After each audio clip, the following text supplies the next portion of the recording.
What's up, everyone? We are back with another album review.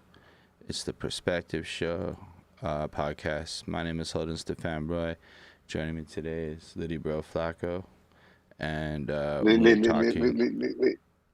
about the old dirty bastards, dirty as ever.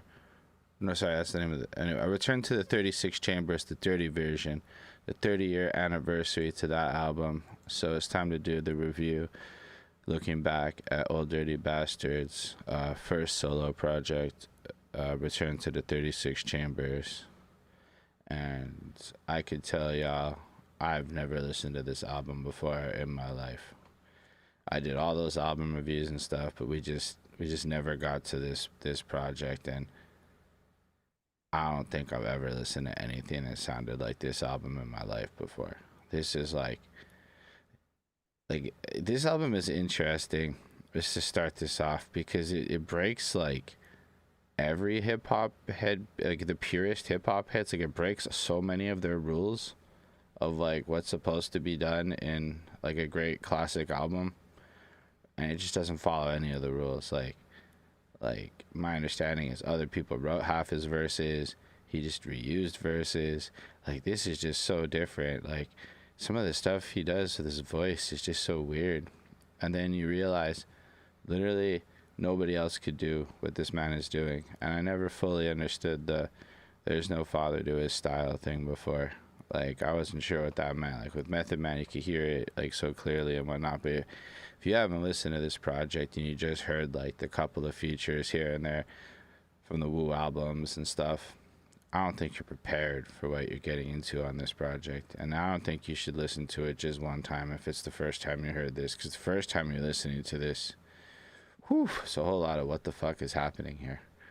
And then you can start to really, I find, get into the album and whatnot. But it is one of the strangest bodies of work I've ever listened to be honest. It's cool and it's interesting, but it's 100% one of the strangest bodies of work that I have ever encountered in my entire life. Like, I don't know, I guess we'll go through all the individual songs. I saw the man's. I I hit it. mean, He's joining.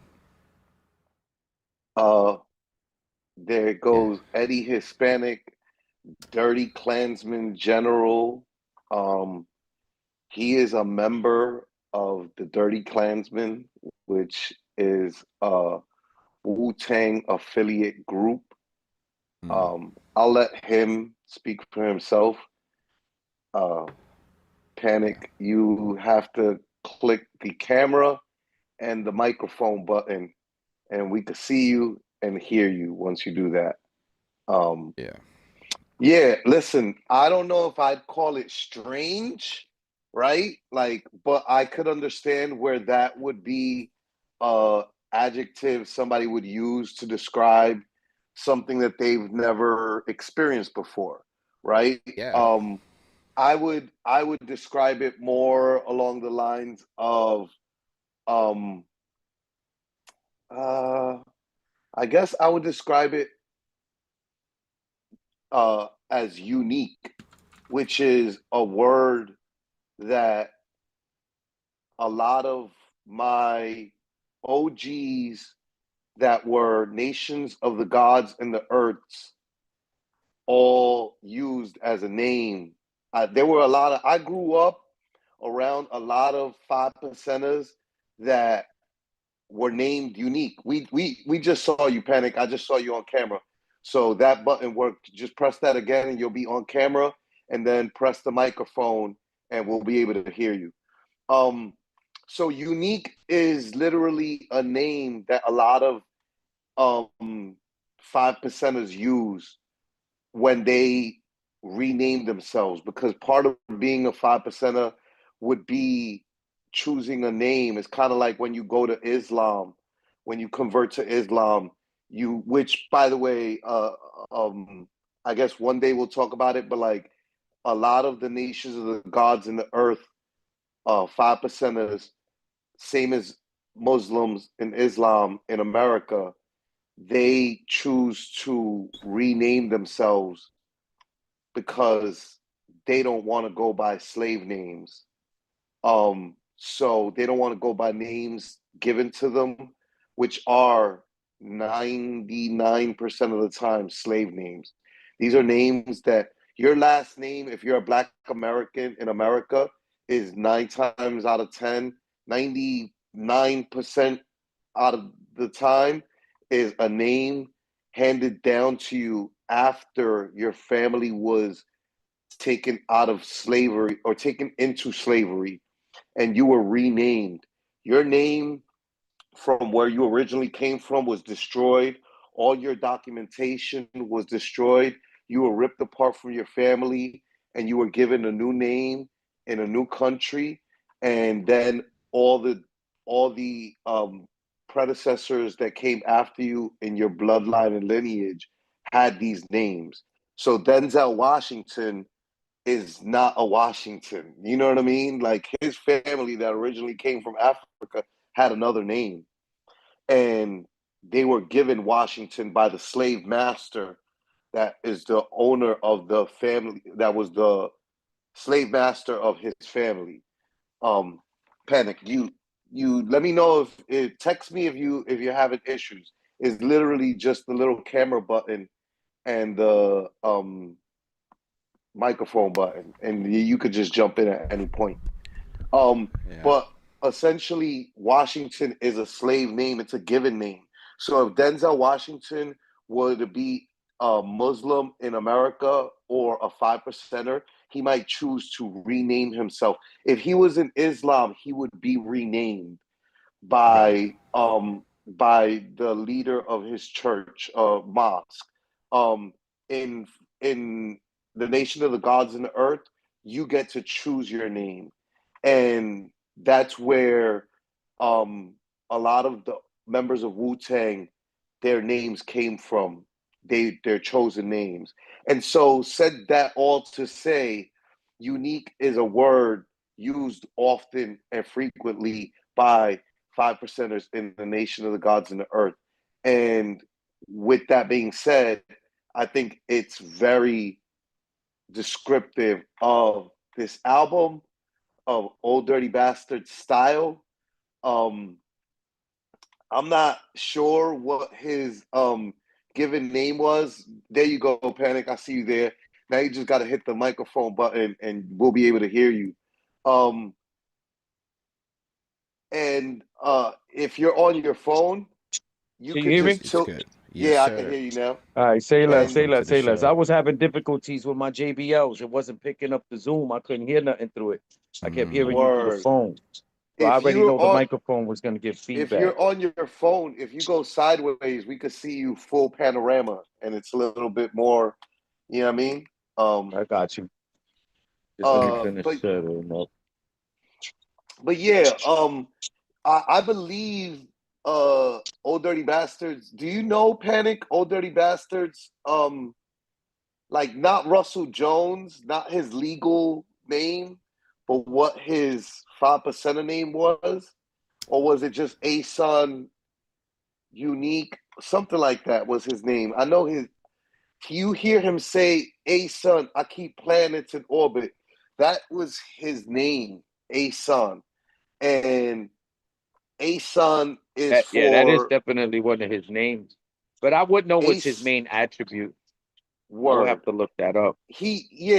I remember seeing videos at one point of him talking about that. Holden, you should also look up on YouTube Old Dirty Bastard freestyle Busta Rhymes, and we should play that at some point because it's one of the songs on this album. It goes back to what you described when you were talking about him reusing things. Um, Well, I just want to emphasize when I said all that, it wasn't in a negative way. It was in no, a I didn't surprising think that way, you were. I cause didn't think that like you were saying strange in a negative way, I right? heard Again, so strange many is an people. Yeah, adjective that's I not looked up the negative. definition just to make sure, and I it really like it fit what I was feeling. Unusual or surprising in a way that is unsettling or hard to understand. The first time I heard that album, that is the exact reaction I had. I'm like, what the fuck is this? But again, the Panic. second time I listened Just to it, let you know so that you're aware. This is Holden's first time ever listening to yeah, no, Return to the 36 Chambers, which, by the Oh, way, Panic, at any point jump in. You could, this is New York style, bro. You could cut me off. But yesterday when I was telling him about this, he said he refers Raekwon's album that we're going to be reviewing coming up is called The Purple Tape. Eddie Hispanic calls this the Yellow Tape. And that is very descriptive or a great alias for this album. It's a fantastic album, and yeah, it's unique. It's strange. but it's It's also beautiful. It is a it's beautiful. it's beautiful. well, There's here's no. all right.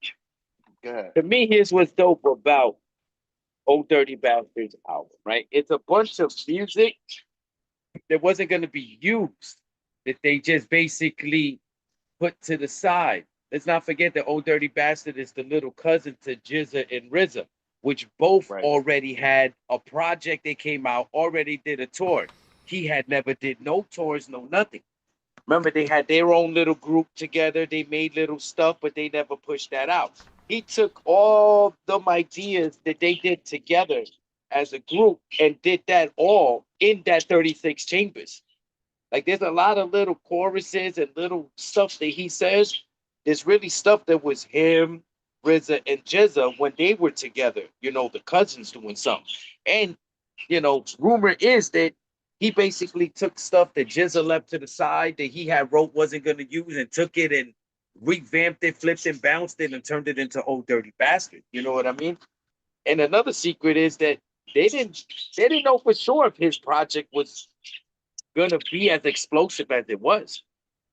And it was extremely explosive and very creative and very out the box and very different. If you was in that era when that album dropped, trust me, you was wilding out. That's Like the Yeah, it thing. that's was it. something. Hold on, Holden. Check this out. That's the other thing, right? That he just mentioned that is true. Like a lot of this music that we've been reviewing, years removed, you hear, right? Like when we reviewed Bone Thugs, when they first came out, it's very different, harmonizing, fast rapping. These are things that were very different. Nowadays, it's commonplace, right? Um, Nelly's country grammar, when he first comes out, it's different. He's unique because it's Southern shit, and Southern shit still didn't run hip hop. Nowadays, Southern music runs hip hop, not very unique, so not so unique anymore. You know what I mean? A lot of these things that we review, you also hear how dated it sounds because of how old school the mentality is. How nowadays a lot of songs are under 2 minutes or around 2 minutes, two verses. You know, this album is still unique 30 years later. Yes, no, that is a There fact. still isn't really there's a ton of rappers that rap. They might even rap a little off key, but no, or sing. A lot of rappers sing nowadays and sing a little off key, but nobody was singing and doing what Dirty Bastard was doing, No. like in the way that he's doing it. When we do a countdown, Panic, where we play music before we go live on the show, Right. and I gave Holden a set of 3 songs from my catalog that were like, I did a freestyle over Meek Mill's what's the name of that beat? Something back. Tupac's back, or something like that. There's a song, the there's a song that I did called "Old Dirt Back" over Meek Mill's beat that was like I forget if it's the beginning of Meek Mill era, and it was like either Tupac back or something like that. You know what I mean? And it was my ode to Old Dirty Bastard. And even in my attempt to emulate and kind of give a nod to Old Dirty Bastard style, I could never touch. I could never even. I cannot. I came next, the galaxy next to Old Dirty Bastard style. You know what I mean?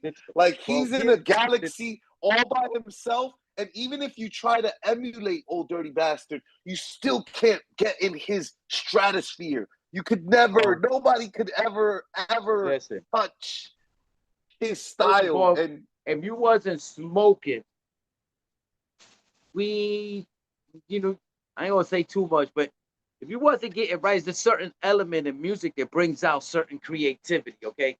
His type of creativity is a 90s creativity that you do not see anymore. Nowadays, everybody's rapping hard stuff in a certain way. Everything's different. His ever was creative. You have opera mixed with his stuff.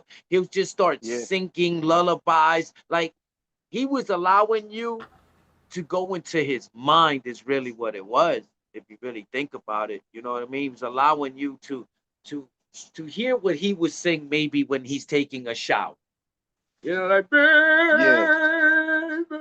you know, when he's doing stuff like that. Like, for me, he's the original Baby, not Biggie. For me, Biggie kind of took that from him. That's what I believe, but you know, that's another conversation for debate. But I was just trying to picture like what it would be like to be in '95 with because I listened to a lot of music that has come before this project, right? So I can only imagine how different this must have been, because also, if I'm not mistaken, this is the era where you're praising creativity and uniqueness as like one of the number one metrics, and then this guy drops this where from the intro, which we'll get into shortly, straight to the end, I don't think there's a single song on this project, like even the shit that sounds like a Wu-Tang song more directly, he comes on and does something where you're like, what did you just do on that? How did you pull this off? And it always works, but it's always so like, what the fuck is this? In like a unique way. So I always try to put myself in that perspective, because now listening to it all this time later, it's like I've watched all these documentaries and like I'm aware of his story and a lot of that stuff. So I'm trying to picture it when you don't know anything. This record just hits and it's just, you hear this and you don't have the internet. And I mean, that must have been such an experience. Well, see, in the 90s, right? I don't know for everybody else, but for me, you see, comic books, superheroes, right? Well, rappers became that for me as well. You see what I'm saying? So when Wu-Tang came out, right? See, there's a salsa group with a mixture with a bunch of people called La Fania All-Stars, right? La Fania All-Stars did an album cover with a bunch of superheroes on it, but they put their faces on it. You know what I'm saying? So when Wu-Tang came out, you know, I grew up on Fania. My uncle's in salsa singer, family heavy into the Spanish side. So when I saw this gravitation with the Wu-Tang, you know, obviously the martial arts side, you know, got us real quick. But then when they started talking about being Johnny Blaze, the Iron Man, you know, bringing in the superhero-ness into it, it made it all, you know what I'm saying? Each one of them was a different character that you wanted to hear individually and then hear it together, you know, like the way they formed up like Voltron. So it like as a group, no one can fuck with Wu-Tang in what they do and how they do it. Just like Bone Thugs and Harmony, you can't fuck with them and what they do. NWA, and I can keep going for different groups, but I'm just, you know, I'm just clarifying that what they did and when they did it is what we need to take into play. You need to understand that in 1990, on a down low, hearing a Protect Your Neck coming out through 91, you know, around that time, like, that was an amazing song, because songs before that, you're hearing Rob Bass, you're hearing this, you know, you're hearing a bunch of stuff that was all also not on that level. They were also all doing something that I talked about with you at the studio yesterday, which is something that I talk about often on here, which is like they were sticking to everything in the 90s, and the era when they came out was sticking to 16 hook, 16 verse, hook, 16 bars. Well, oh no, End not of song. the 90s. Oh no, that's No, not true. yeah, Not in the 90s. yeah. They were no. Everybody's verse was stupid long back then. Well, 16 started with 50 Cent. 50 Cent is certified as the guy that made songs to be standard at but 16 with a hook, 16 everything, bridge and shit. a majority of what was commercialized, right? So like Snoop, Dre, Biggie, commercialized hip hop, Nas on Illmatic. There was a lot of 16 hook, 16 hook, 16. It was three But verses, now three verse songs. you could look that up though. 50 Cent is the one credited for the one making the game change into writing shorter verses and all of that shit. Shorter, right. But Yeah. so the point that I'm trying to make is that Protect Your Neck, when it first comes out, you got 8 guys on a song. Spitting doing 8 bars. 8 to 10 bar, bars only. 8 to 10 bar verses. And that was just, again, unique and different. You know what I mean? No, it really was. Very different. Sorry, and it it's set not Wu-Tang easy. apart. It's not easy just to write 8 bars when you want to say a lot more. I know, I'm in the group. And it's a lot of us. And Holden, I sent you a link on Facebook Messenger.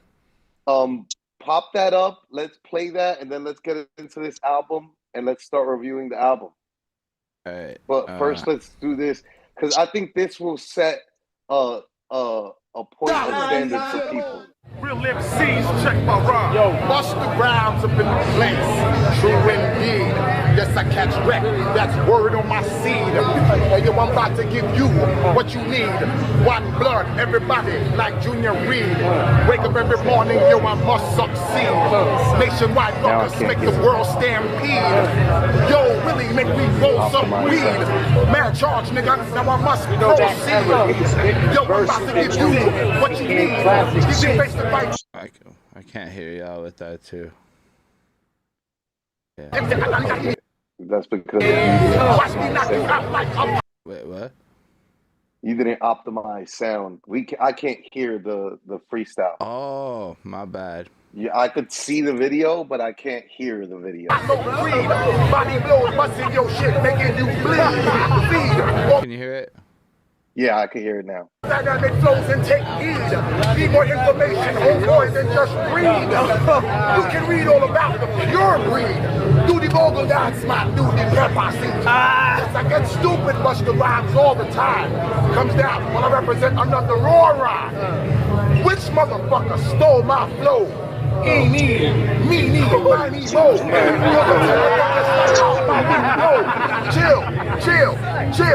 Hold up. Throw them type of niggas right out my window. Blast your ass, hit you with a direct blow.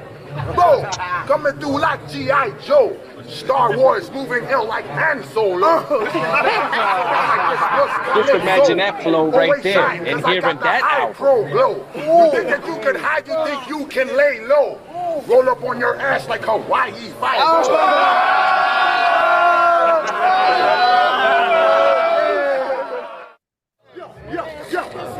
I grab the mic and I'll damage her, plus your whole stamina. Here comes the fucking medical examiner. One verse, niggas be out for the count. Bring the ammonia, make sure the fucking ass get the right amount. I wake him up and I fucking ask him, how the fuck you attend this competition, get an ass kicking so motherfucking tremendous. Boy, you know you shouldn't bother this. Leave me alone, nigga. Like your son, you'll be marvelous. I got the Asiatic flow mixed with disco. I roll up on the scene like the Count of Monte Cristo. And MC starts to vanish. I rolled up on the jet black kid, he started speaking Spanish. Yo, he wasn't from Panama. I asked the nigga how the fuck he get so dark, he said, Santanama.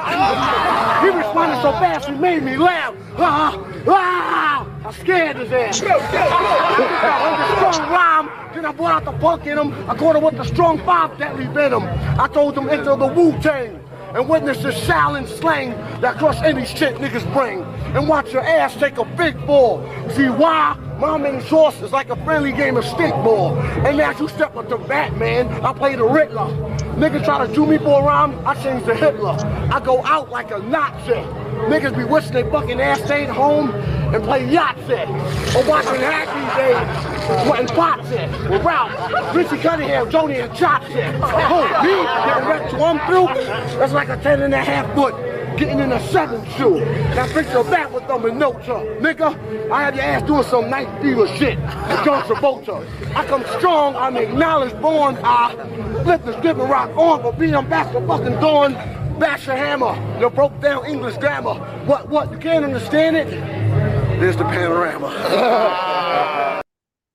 That was so dope. So dope. You wanna he know? ends up- You wanna know why that's dope? The energy that I was just explaining to y'all about the '90s wasn't there. Hence, listen to them lyrics. Now put that same song on and watch the energy he gives it. That's what makes Old Dirty Bastard a legend. Yeah. Right. All right, let's get to it. Let's start playing tracks. Let's go. Let's play this intro. That's the intro. Or play some of the. We play a Yo, little y'all bit. gonna be coming to work with me. I'm gonna just let y'all know. So we gonna be going All to my good. crib. We're gonna be going good. outside and shit. All Just good. letting you know, All man. good. That- That's very. It's very New York. It's perfect. It's very perfect for Old Dirty Bastards album review. Yeah. So Yeah, I'm we pretty start- sure. I'm pretty sure if he was here, he wouldn't want it any other way. But some shit like that. Yeah. All right. So we're gonna play a little clip of each song for copyright reasons, but we're gonna run it. I love that guy. Yes. How y'all doing out there? I wanted y'all to know that tonight is a special night because I'm happy to be living. You know, nigga try to shoot me down and shit. You know, and I don't know, man. It just feel good to be here, man. You know what I'm saying? And I want to let all y'all know I love you, man. Yeah. Yeah, it was like 4 minutes of talking, like in front of a crowd at a show. He like plays type of- characters too, because like He plays introduces characters. He he introduces himself. but poorly. Yeah. Like fucks up his own Listen. name. Listen, Old Dirty Bastard. Yeah. I got this trait from him, speaking in third person about self, and he's great at that. And then That's what he do. It just takes such a I turn. was just at the studio yesterday with Eddie Hispanic, and I could testify he does speak about himself in the third person. It's pretty, it's pretty amazing. Like you listen to the introduction, and you're hyped up, and it's like standard, but it's still off kilter. Then he starts talking. Off kilter. And then next thing you know, he's killed some girl that's giving him gonorrhea. And you're like, what the fuck is going on? You don't even. I didn't catch that he killed her the first time. I didn't Actually, catch that. a girl that gave him gonorrhea, which he caught for the second time. And then he's like, I killed her. And I'm like, what? Like, what is happening here? And then he writes this like song for her that he like performs about how when she sucked his balls, the earth trembled and shit. And I'm like, my favorite part of that is just like, girl, when he sucked my balls. Yeah, I know. And then like he like cuts himself off to like appreciate the crowd appreciating his shit. I'm like, this is surreal. It is so good. This is like an art piece. Like it is almost like a satire of everything that's ever come before it of the genre, but also wildly sincere at the exact same time. I don't even think if he knew which direction he was going with it, but it's amazing. It is. This is a 5-on-5 to me. This is how you start a project. When That's a super intro, right? He And was then the way different, bro. He's just like, also, fuck this intro. This isn't the album. I was just fucking with you. Let's get into it. Like, all of that. Like, all of that made me so happy. Yeah, yo, I would give it a 5 out of 5 myself as well, because though these intros were very atypical in the 90s and in the 80s, Old Dirty Bastards was unique, and it was different than everybody else's intro that was like this. So because of that, I got to give it a 5 out of 5. Amazing. It's just all over the place, but like in the best way possible. So yeah, 5 out of 5. What do you give it, Panic? What do you grade this for intro? Oh, you see, I'm Dirty Klansman. We're a tribute group for Old Dirty Bastard. So you will hear nothing but praises for me for the Lord. But I will be honest, that opening, I heard that album when it first came out. So I'm 48 just yesterday. So I don't remember how old I was when that project came out, but I do remember one thing for sure. It went so perfect with the era, the energy. He changed us, kind of grew up in a way with Old Dirty Apparently Bastards you album. were, if you turned 48 yesterday and we're celebrating the 30th anniversary of this album, you were 18 when this came out. Yeah, there it is. That's 18 years wild. old. Amazing though. Yeah. But at 18, All oh right. wow. But I gave it a 5 because y'all staying Yeah. on 5 numbers, so I give it a 5. Yeah. Yeah, it's a solid Word. start. Like, I don't think there's another intro quite like that.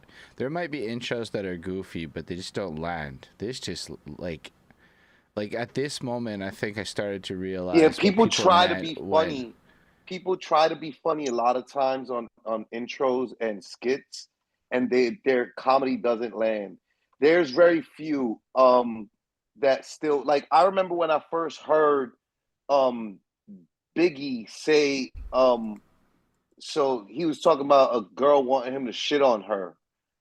And then he like finishes the skit and he's like, yeah, so after I shits on the bitch. And it was like, wait, what? So you did shit on her. What? And very few skits like that and like this intro last and still hit comedically and land. Yeah. And this is one of them. I think it's because of the believability. Like, coming into this, I'm aware of the legend of Old Dirty Bastard. I mean, his episode in that docuseries show is just a fucking drug trip in itself. You could be sober and you feel high watching that shit. Like, his life looks like the wildest. Wait, in the docuseries or the like the TV show, the 3-season TV show with the actors with his son playing him. Yeah. You're talking about that episode, because, like the one that was for his album, was like our episode was crazy. Because they also have a documentary series that Wu-Tang participated in as like the clan, and they are in a theater and they're with each other and they're talking about. So I also saw everything. That, but I meant the TV show with the actors. Yeah, word. Nah, he's got a documentary from 2005 y'all should look up. It's just about Old Dirty Bastard. This is when he came out and stuff like that. 2004, 2005, one of the two. That's when he was signed to the Dame Dash, the Rockefeller situation. Yes. Right. But yeah, all that to say, knowing his legend and then hearing this intro and like, it's like, oh, this makes a lot more, like everything makes more sense. The no father to his style, all these things, like it didn't make as much sense to me until like even this one intro. You haven't even got to a real song yet and you're like, oh, there's nobody that could have done this. Like this is some different, like it's pretty cool. Nobody in Wu-Tang could have done it. That's the key. You see, they had competition within themselves, I guess, friendly competition amongst themselves. Yeah. I don't even think any of them thought that Old Dirty Bastards album was going to be as successful as it was. I don't think any of them believed that. The shit is that we, in the streets, we loved it. You put on Rawhide, Brooklyn Zoo, Snakes, them 3 tracks get you going.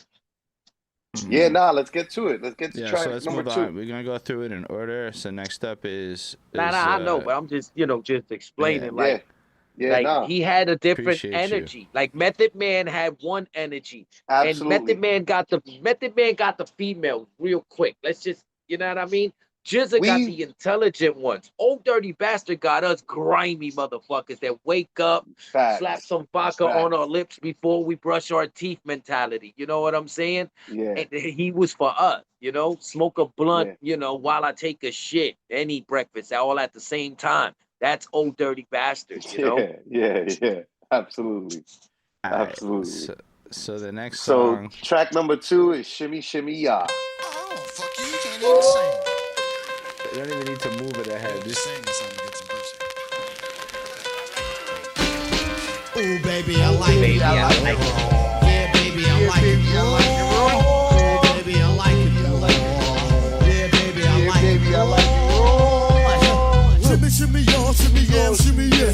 Give me the mic so I can take it away. Off on the Off with the net. Oh my God, bro. I get chills. I got chills, bro. It's Yeah. just so special. I'm gonna go first, yo. Produced by RZA, one of the greatest songs of all time. Old Dirty Bastard started the style of off-kilter singing, stretching words to fit bars. The music video was directed by Hype Williams. It went number 62. It's so crazy. Panic, I do this a lot, right? With these reviews, with the singles. I give like the raw numbers and the data on the singles and shit. And it is unbelievable to me how many 90s classic, like hip hop classic songs are like classic songs, greatest hip hop songs ever, and they didn't even hit number one on Billboard charts. But it's because we weren't the popular culture, we weren't the dominant culture at the time, and they were Now let's a keep it real. huge swath of the world was missing out on Nah, what let's we keep were it real. doing and what was We were happening. stealing CDs at Specs Also, and Virgins. That's the problem. That's the truth. Well, the That number is that you go on interesting as Billboard, fuck. he's absolutely right, but that's sales. The Billboard chart numbers are radio spin related. So that but it's also, it goes back to what I'm saying, right? You got to understand, Hot 97 was created. That was the first ever in New York City, the first ever 24-hour, 7-day a week hip hop radio station in the history of hip hop. And that station didn't come into existence until about 1993, close to 94, like near the tail end of 93. So by the time we get to Old Dirty Bastards album in 1995, we're only a year and change, a year and a half into the existence of the first ever hip hop station in the history of hip hop. So it's impossible for any of this music to become number one on Billboard if there's only a handful of hip hop radio stations around the entire world.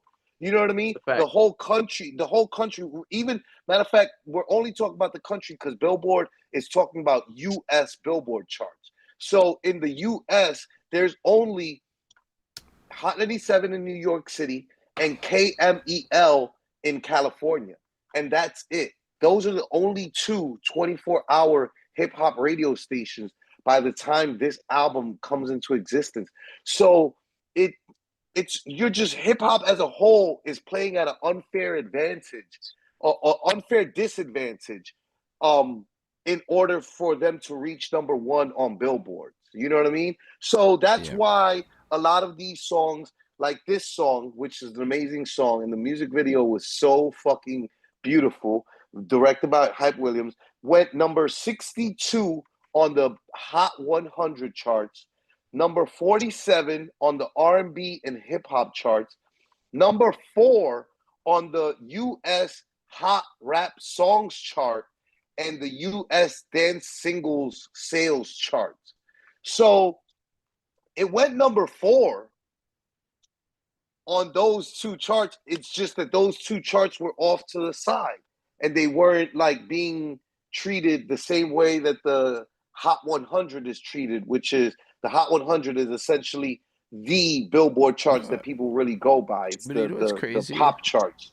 Is if you look at the way this song is structured, at the time, I'm not like seeing a lot of singles that are structured like this, but this shit is structured like a Lil Peep song or some shit right now. Like all these number one joints that are like the same verse used twice, the same hook. Like I fucking swear this song is the formula for modern pop music. It's short, it's repetitive, and it's like I've seen so many artists make hits that are effectively this structure of song, but I could see how at the time Pop America wasn't going to respond well to the exact same verse, pretty much sung the same way a second time in a row.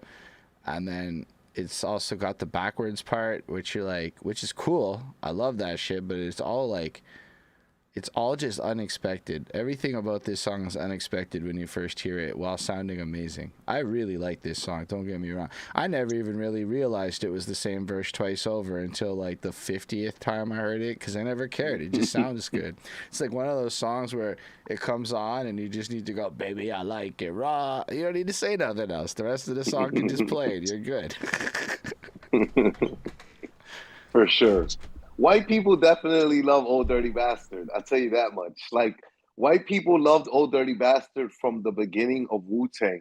And the show that you're talking about that had his son playing him in the show depicts exactly that. When they're in Hawaii and he gets lost and he's in a fucking van, fucking probably doing LSD or some shit. You know what I mean?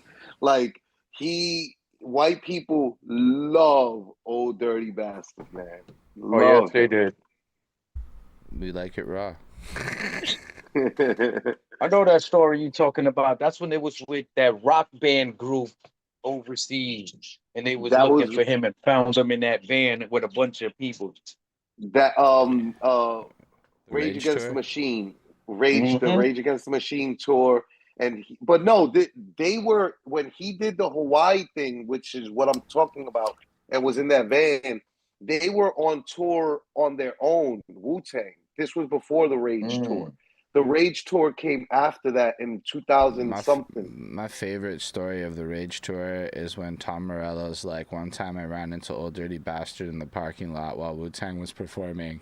And he was like, yo, where's the show at? And then Tom pointed at the stage, and then nobody saw Dirty for 3 more stops. I was like, that's... like, and then Tom Morello was just so bamboozled by that. He's like, aren't you supposed to be, like, there? But he was not there. He was not there. Night. The rock star of the group, man. If anybody's a rock star in this group, and that's hard, bro, to be the rock star in a group with Method Man. Yesterday, we were talking about this in the studio. Method Man had a pocket, unlike, because we were in the studio. It was Jess James Figueroa, Eddie Hispanic. We were celebrating Eddie Hispanic's birthday. Destiny Manifest. Oh, happy belated. Liddy Bro Flacco. And let me tell you something. Thank you, bro. Destiny Manifest said that her favorite member of Wu-Tang is Ghostface. And I was like, my favorite member is Old Dirty Bastard. But I give Ghostface the fact that he's got the best catalog in the group. Then I started naming, and then I was like, Old Dirty Bastard's my favorite. Ghostface Killer has the best catalog in the group. Method Man has the best flow in the group. Nobody's pockets like Method Man's.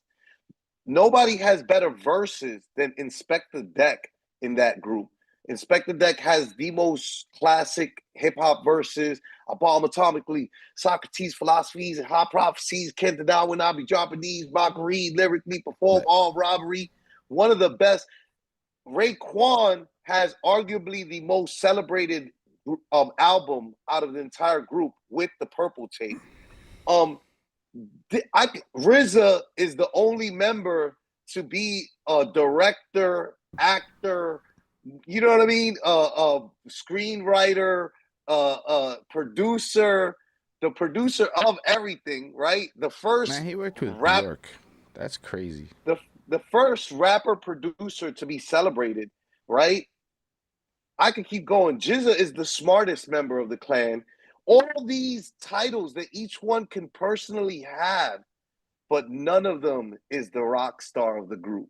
That title firmly, squarely, 1,000% belongs on the crown of Old Dirty Bastard, bro. I would have to say this, though. Ghostface is kind of / rock star, too. They're all rock stars. Nah, but I mean, in the old Dirty Bastard way. After what was that other album that he did after with Cammy and all of that on it, with Daytona behind it? What was the album after that? He had Tommy Mottola and all of that song in there. Supreme Clientele. Supreme Clientele. That's the other album that is the most celebrated. Supreme Clientele made him a European hit. bro. That project right there. Yes, He was absolutely. the It fucking was a rock French. It star was with a that French shit. sample. Mm-hmm. It was a French sample. That shit opened a whole new door. I believe every member, if you're an MC and you don't listen to Wu-Tang Clan, then you probably missed out on a lot of elements learning how to be a better MC. Mm. That's the best way I could say that. Because see, when they came, they annihilated everything MC-wise prior. Everything. You literally had to be different. This is why Biggie was dope. This is why Nas was dope. They didn't sound like them at all. You understand what I'm saying?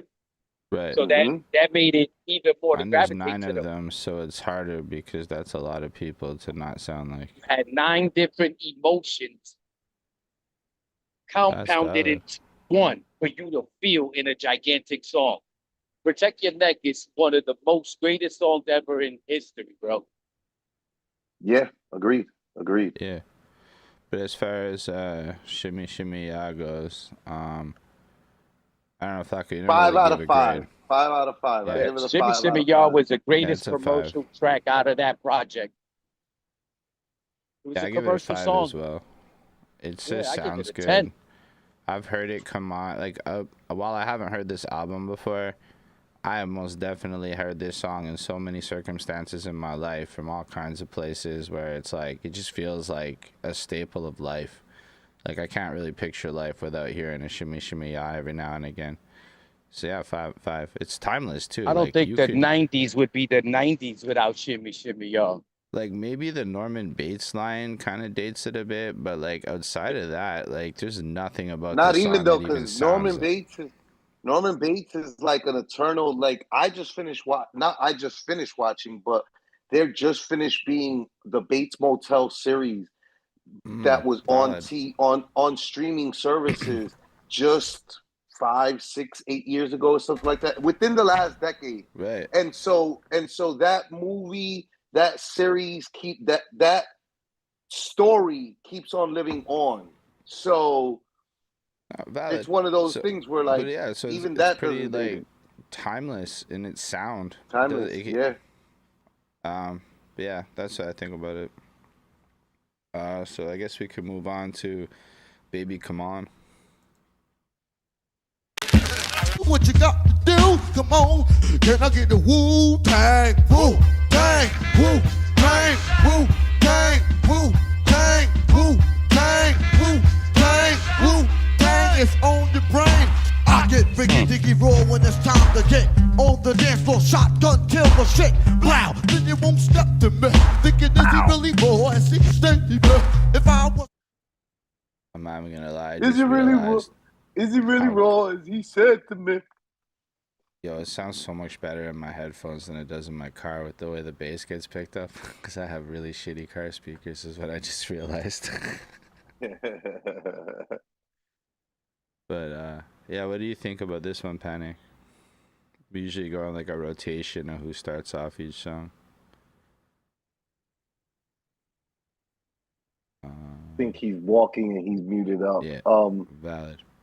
No, I'm here. I'm listening to y'all. I just walked into my job. I didn't want to talk. Y'all hear that at the same time. So, Yeah, what y'all asked me though? yeah. What do you think of Baby Come On? Well, Baby Come On was a fucking classic. Tell me, the whole album's a classic for me in that particular Absolutely. era. If you look up all the albums that was in that era, that's how you got to compare his music to theirs to understand why Baby Come On was such a dope track. Shimmy Shimmy Ya was a dope commercial track. Baby Come On was like this, you know what I'm saying? With a beat that's insane. 5 out of 5. Guaranteed. 5 out of 5. Agreed. I would give it a 5 out of 5 as well. This is just so good. It was the B-side to Shimmy Shimmy Ya as well. It was in the music video for that song at the end of it.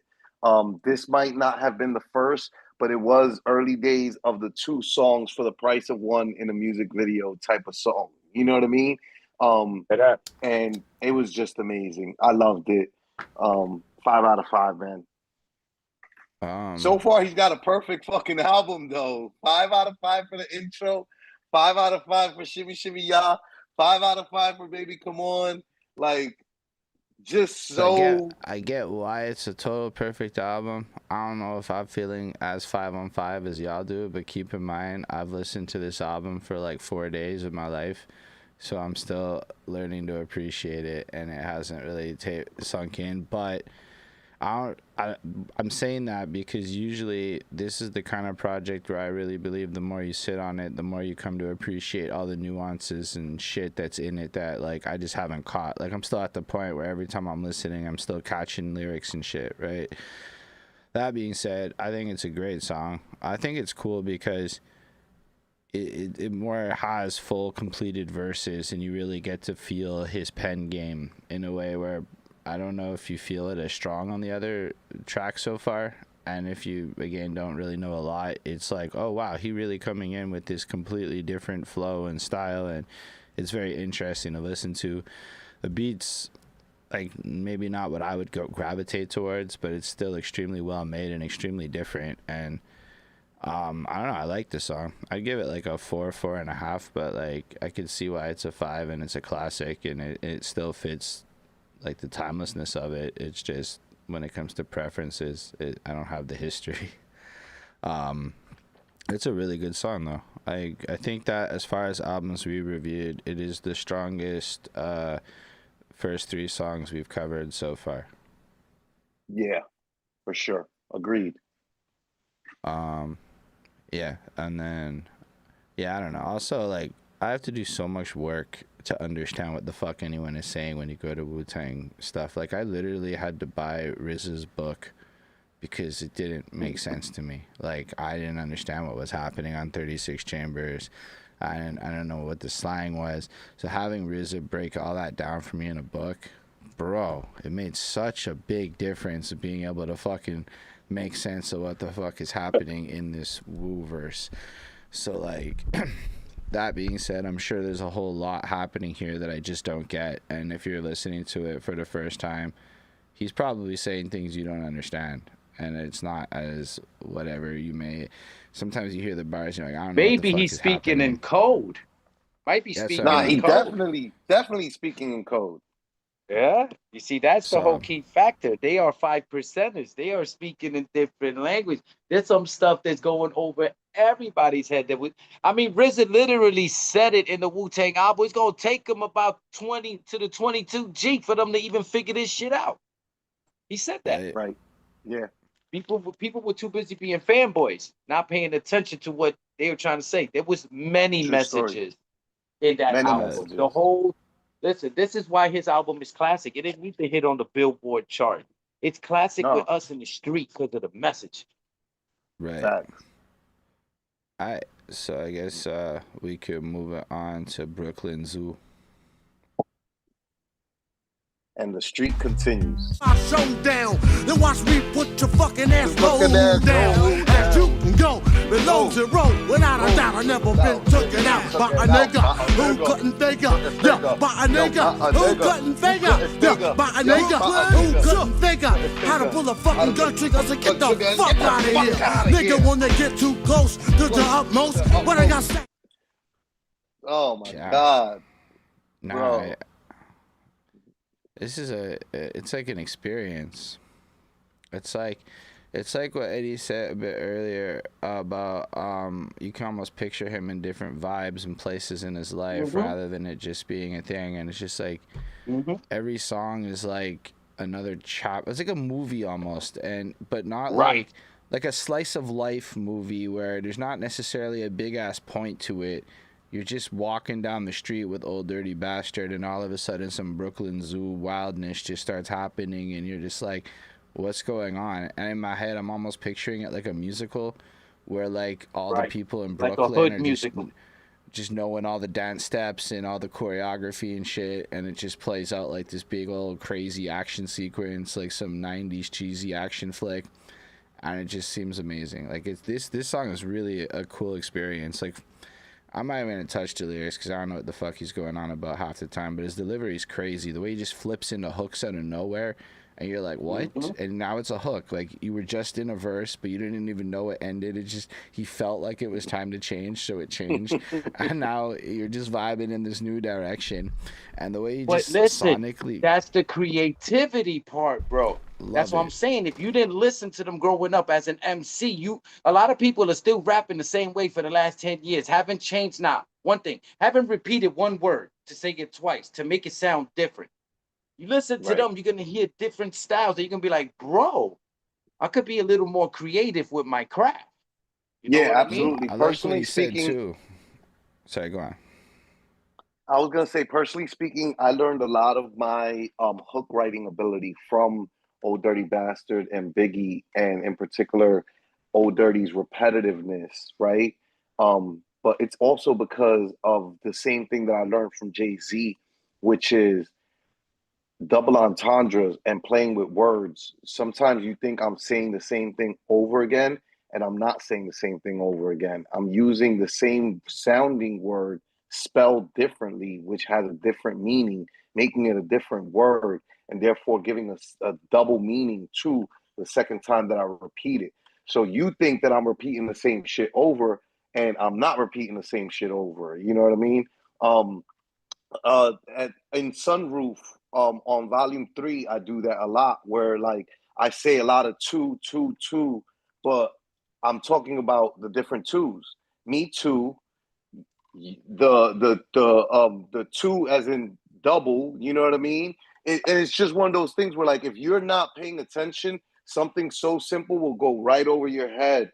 But that's what makes for greatness, is making something complex seems simple. It's only a genius, only a smart person could make something so difficult seem so simple. And Old Right. Dirty Bastard was a master of that. But I also really like what Panic said about the unique repeating words thing, because I remember for a long time I also thought that was the flex, where it's like, yo, I can't repeat nothing, or it's corny. And then I realized that is not a good songwriting rule. That's just some rapper shit. Exactly. But when you really look into songs, because I don't think a lot of people in the underground hip hop rapper world are fully aware of the difference between songwriting and rapping, and how they're not inherently the same thing.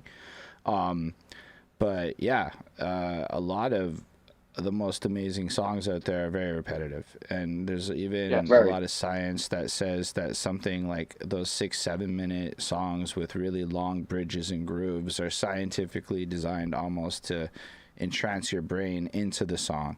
So I don't know, all that to say, like, when you hear the way ODB flips it around and uses his voice like an instrument, that's another thing he does, where I think it was Chuck D that was talking about how you got to use your voice like an instrument. While Chuck D's definitely got a crazy voice, I think ODB is one of the best examples in hip-hop of a person turning their voice into just like another layer on the beat. And that becomes, I feel like that was his emphasis. Like, he obviously cared about the words and that, but I feel like he wanted to make the song better and be a part of the song, so like he's part of the beat almost. And I really like how that comes off on this track, and across the album. And I don't know, it makes me really think this one's good. This is like a 5. It's really incredible. And then when you are listening, he's saying interesting shit.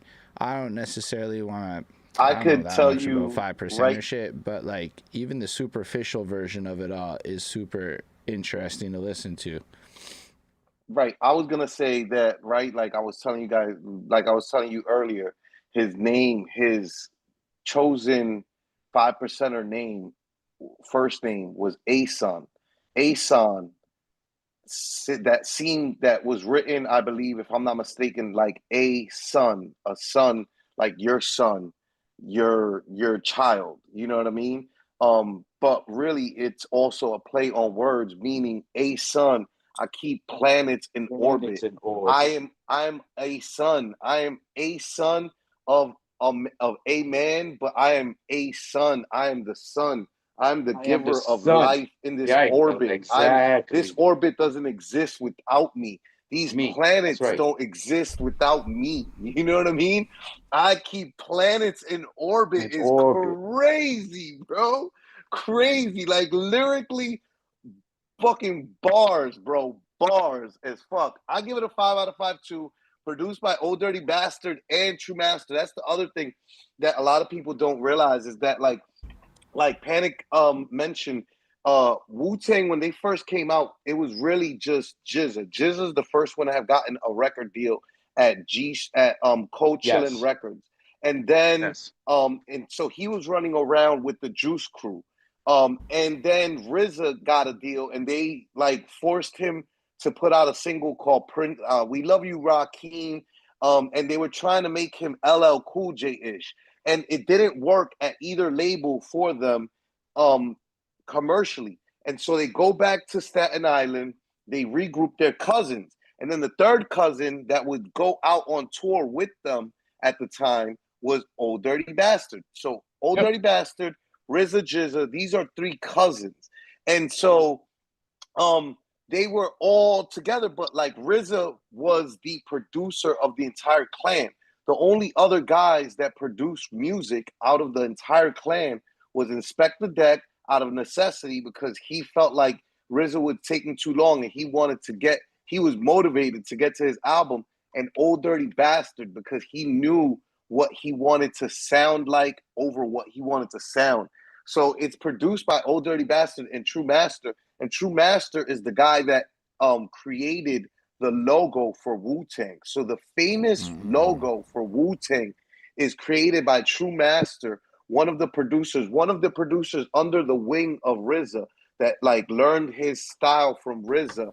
Also, Fourth Disciple is another one who started Killer Army and helped Sons of Man, which are the two biggest affiliate groups after Wu-Tang. The two groups to initially come from the titty of Wu-Tang. Facts. Just amazing, though, that Old Dirty Bastard had a hand in the production. I'm pretty sure that it was more along the lines of like a Puffy situation where he was explaining to True Master what he wanted. No, take that out. Put this in. Take that out. Put this in. Do something like, you know what I mean? I'm pretty sure it was something like that. But I also can't tell because I wasn't there and I'm not fucking...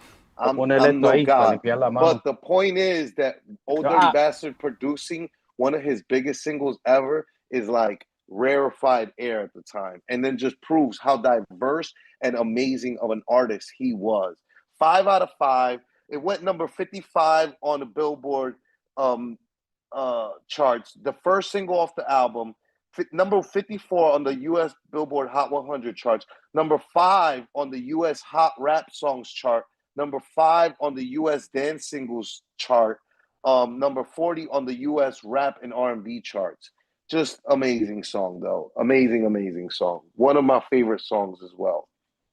I'm not even gonna lie, the first time I heard it, I didn't really like it. It really was like the third time I heard it that it just clicked, and I'm like, oh, I really like this song.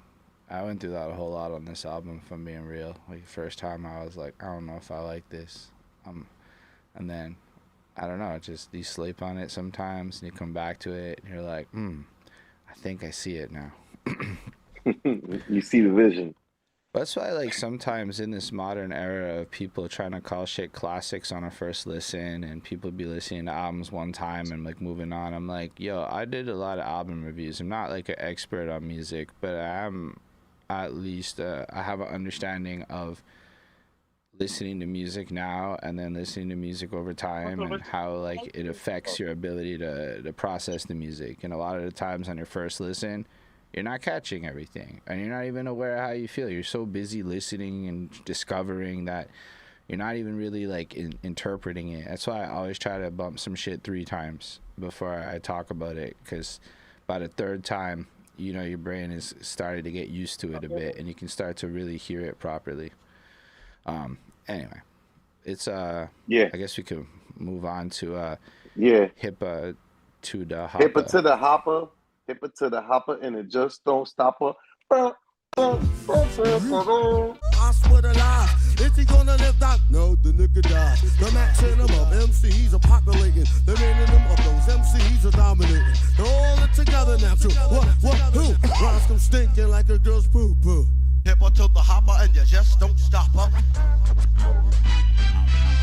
Hoppa to the hopper and you just don't stop her. Oh shit. Yeah, I don't know. Flacco, how do you feel about this one? Yo, man. For me, this is a 4 out of 5. Sing-songy hooks was his specialty, and the beat switch up with a minute to go on the song was fucking amazing. Goated. Goat tier level.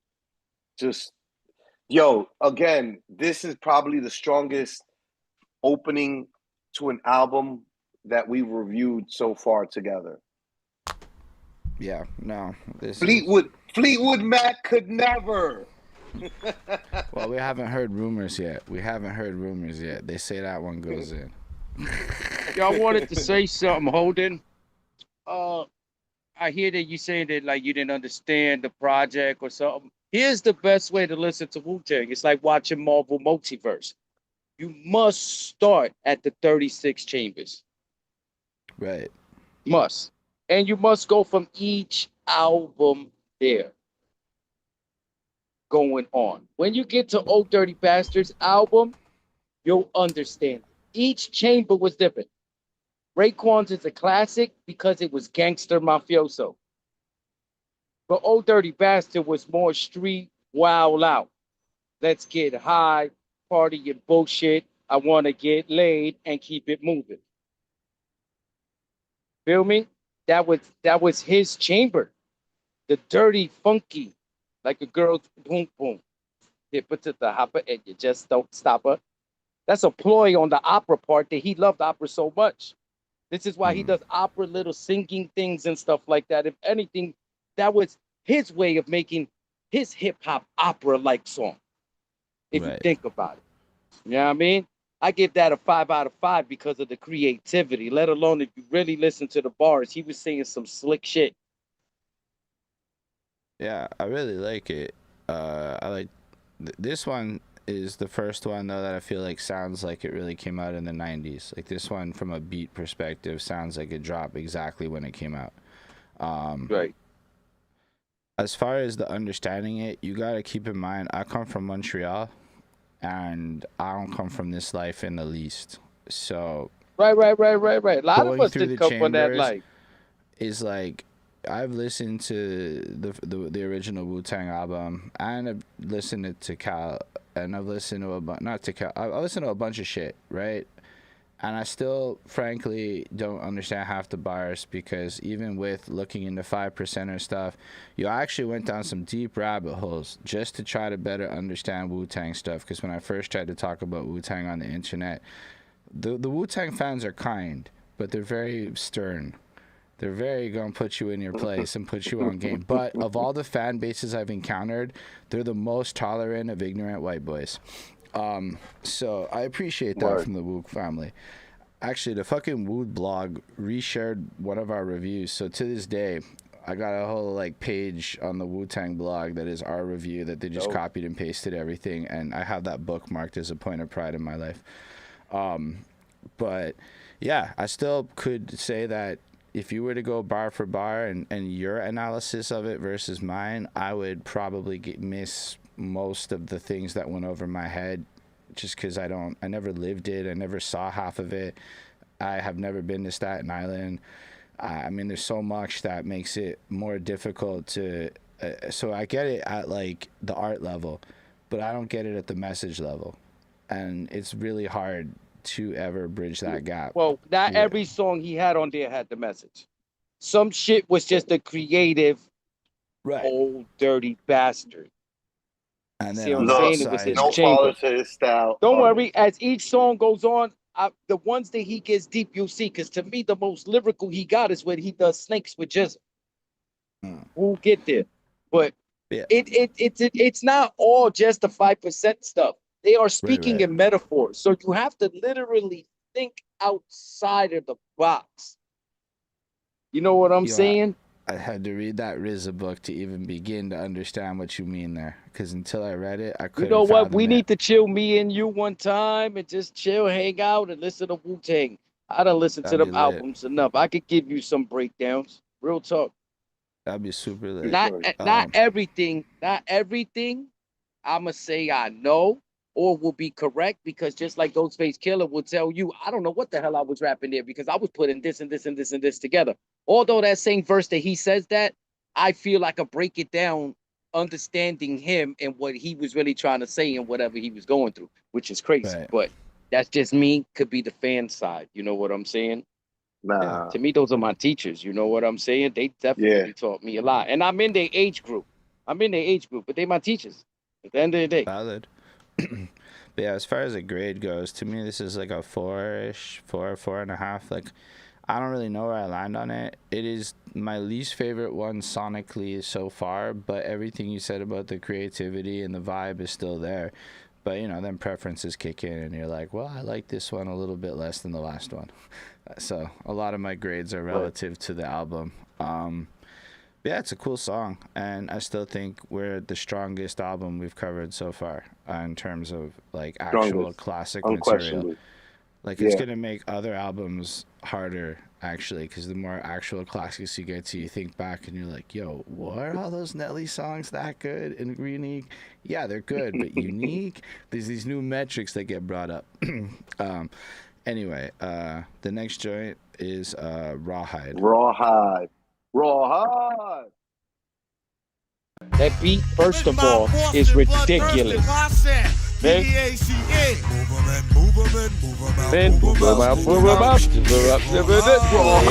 gotta come back to attack. Killing niggas who said they got stacks. Cause I don't give a fuck. I wanna see blood. Whether it's period blood or bust in your fucking face. Nah, I love this. This was, I think this first was of all, the he's first. attacking right there.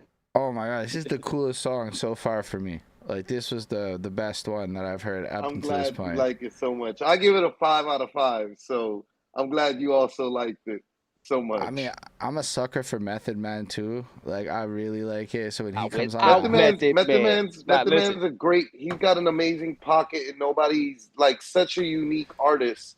We're all so blessed to have gotten such a unique, talented, amazing group with so many amazing members in it. Like, I tell you this, listen, something that y'all said.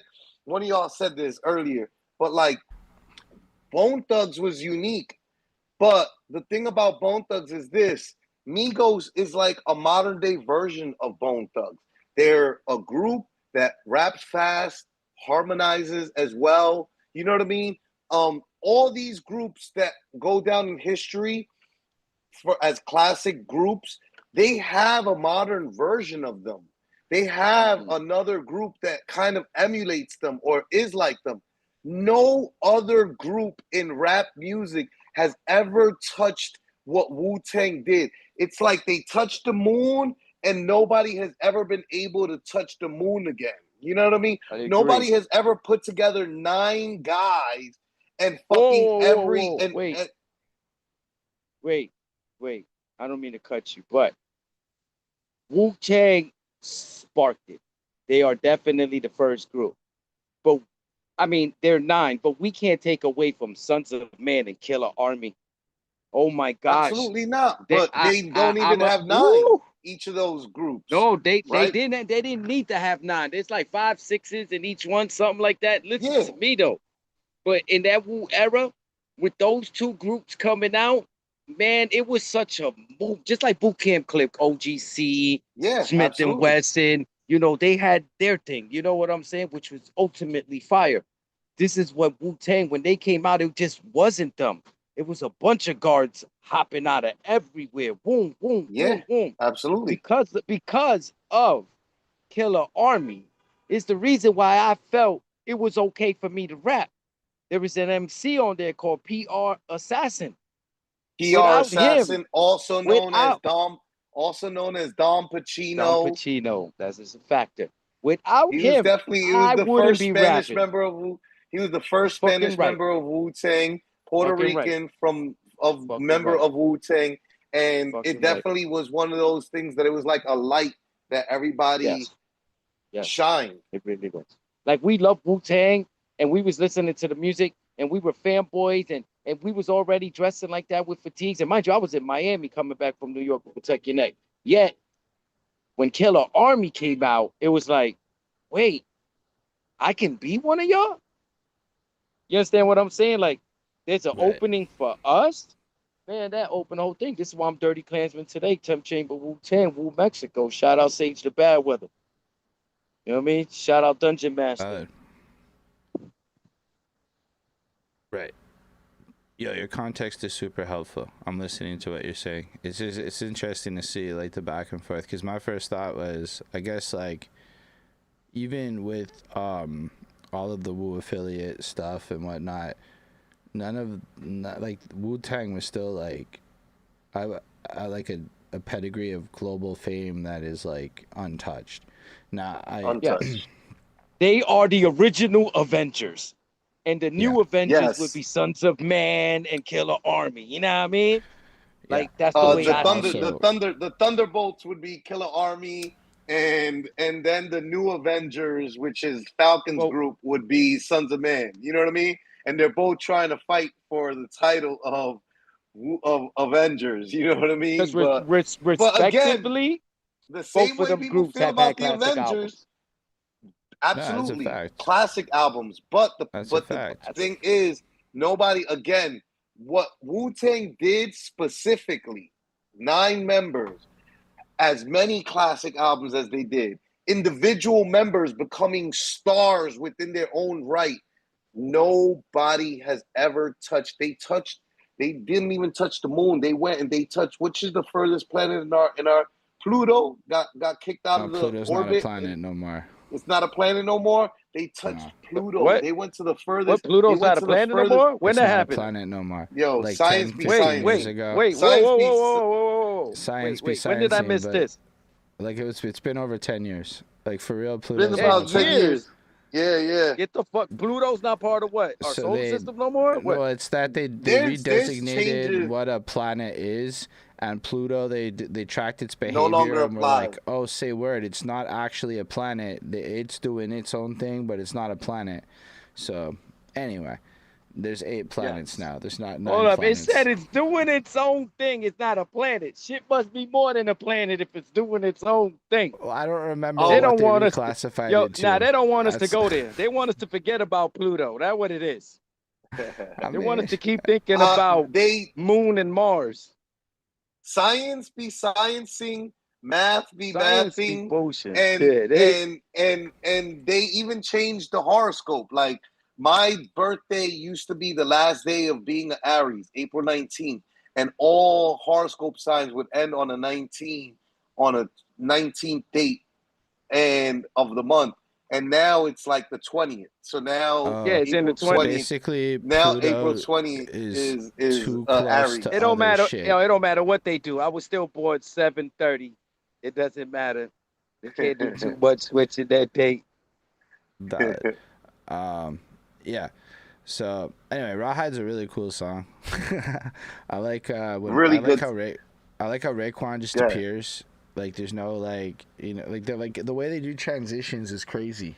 Like, it's very creative. It's very like, fuck your song structure and what you know about songs. We're just gonna cut things. We're gonna come through it. Almost feels like you can picture them pushing each other off the mic in the studio to grab their turn. Like, in Yes. a brotherly love kind of way. That's exactly what the fuck was going on. That's what Yes, people need exactly to what was going on. understand.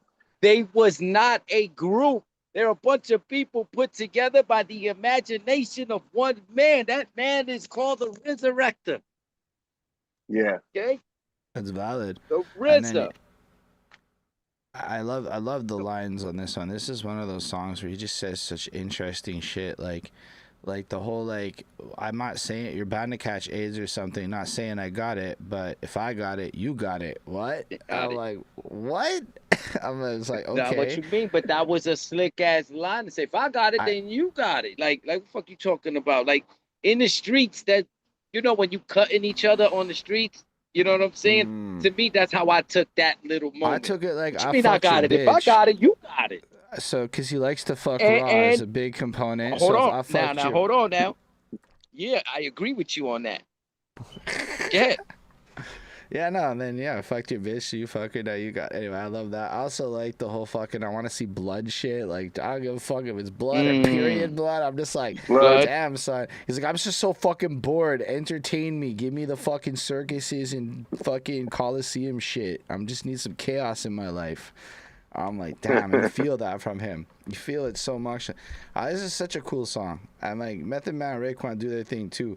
I really like how Method Man brings up the fucking blood and ties it back in, and I'm like, there's some continuity here. And like they were like maybe having a conversation about period blood right before the writing of these verses or something, because it was on two of their minds. Definitely. When I was doing my Googles on this, and I watched like a couple unofficial Old Dirty Bastard biographies and videos on YouTube, and they talked about they showed a clip of the Brooklyn Zoo guys, because I was looking up that Murdoch and another one of the Brooklyn Zoo members were murdered in Portland, and that they were cousins and brothers, cousins of Old Dirty Bastard, but his closest cousins. And they were talking in an interview about how Brooklyn Zoo or Shimmy Shimmy Ya came about from an argument they were having in the studio about something, and then Old Dirty Bastard goes into the booth and uses the argument to become lyrics of the song. So when he's on the track like, what the fuck you said, he's talking about the argument that he had just had previously. So if his singles are any indication of it, I'm pretty sure that that's absolutely what happened. Rawhide, I give it a 5 out of 5. The beat on that shit was so fire. Method Man on the hook was fire as fuck. Raekwon's verse was fire.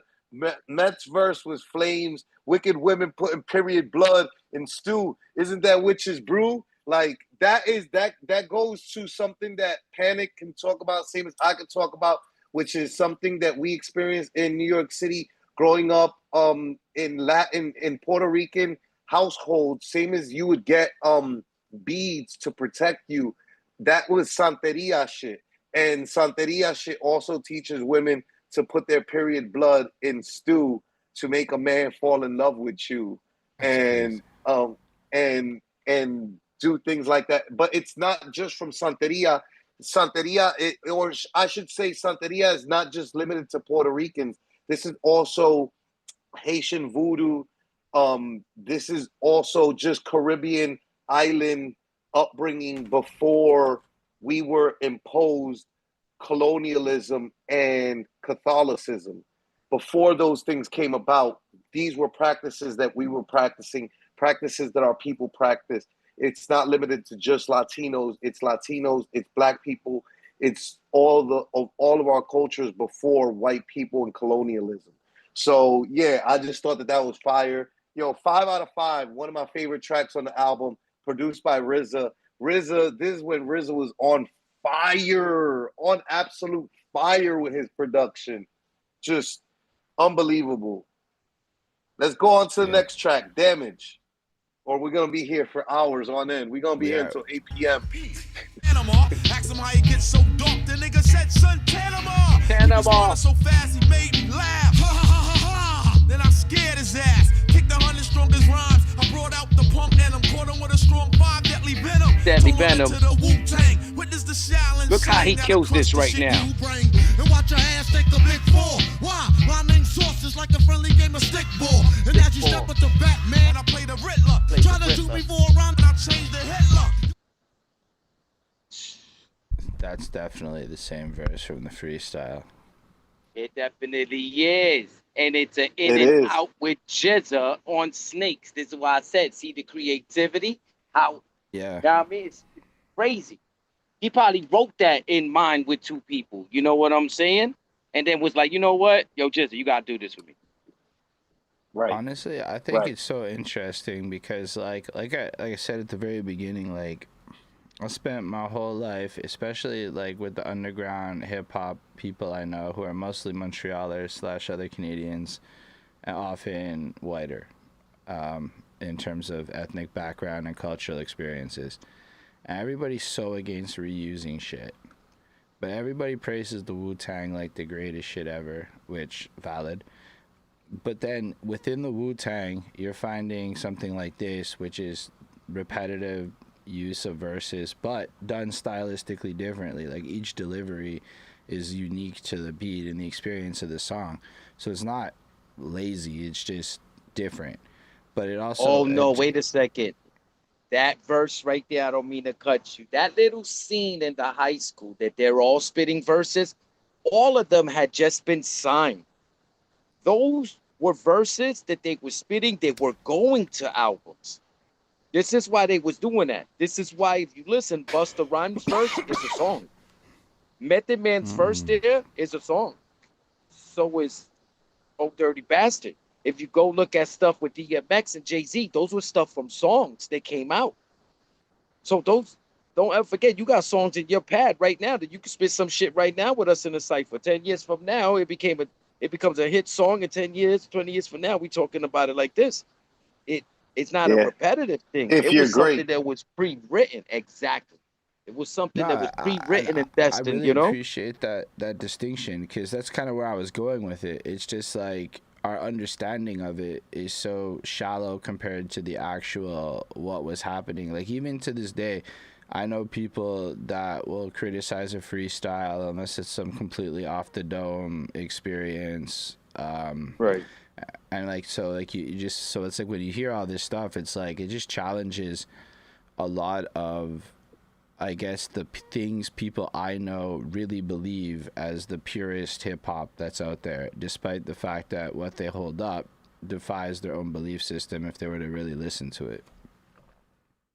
I don't know. I think it's a cool verse. I like this song a bit like less than the last one, just on a sonic level, because I thought the last one, it hit, I don't know, it's more what I would want, but I'd still give this like a 4.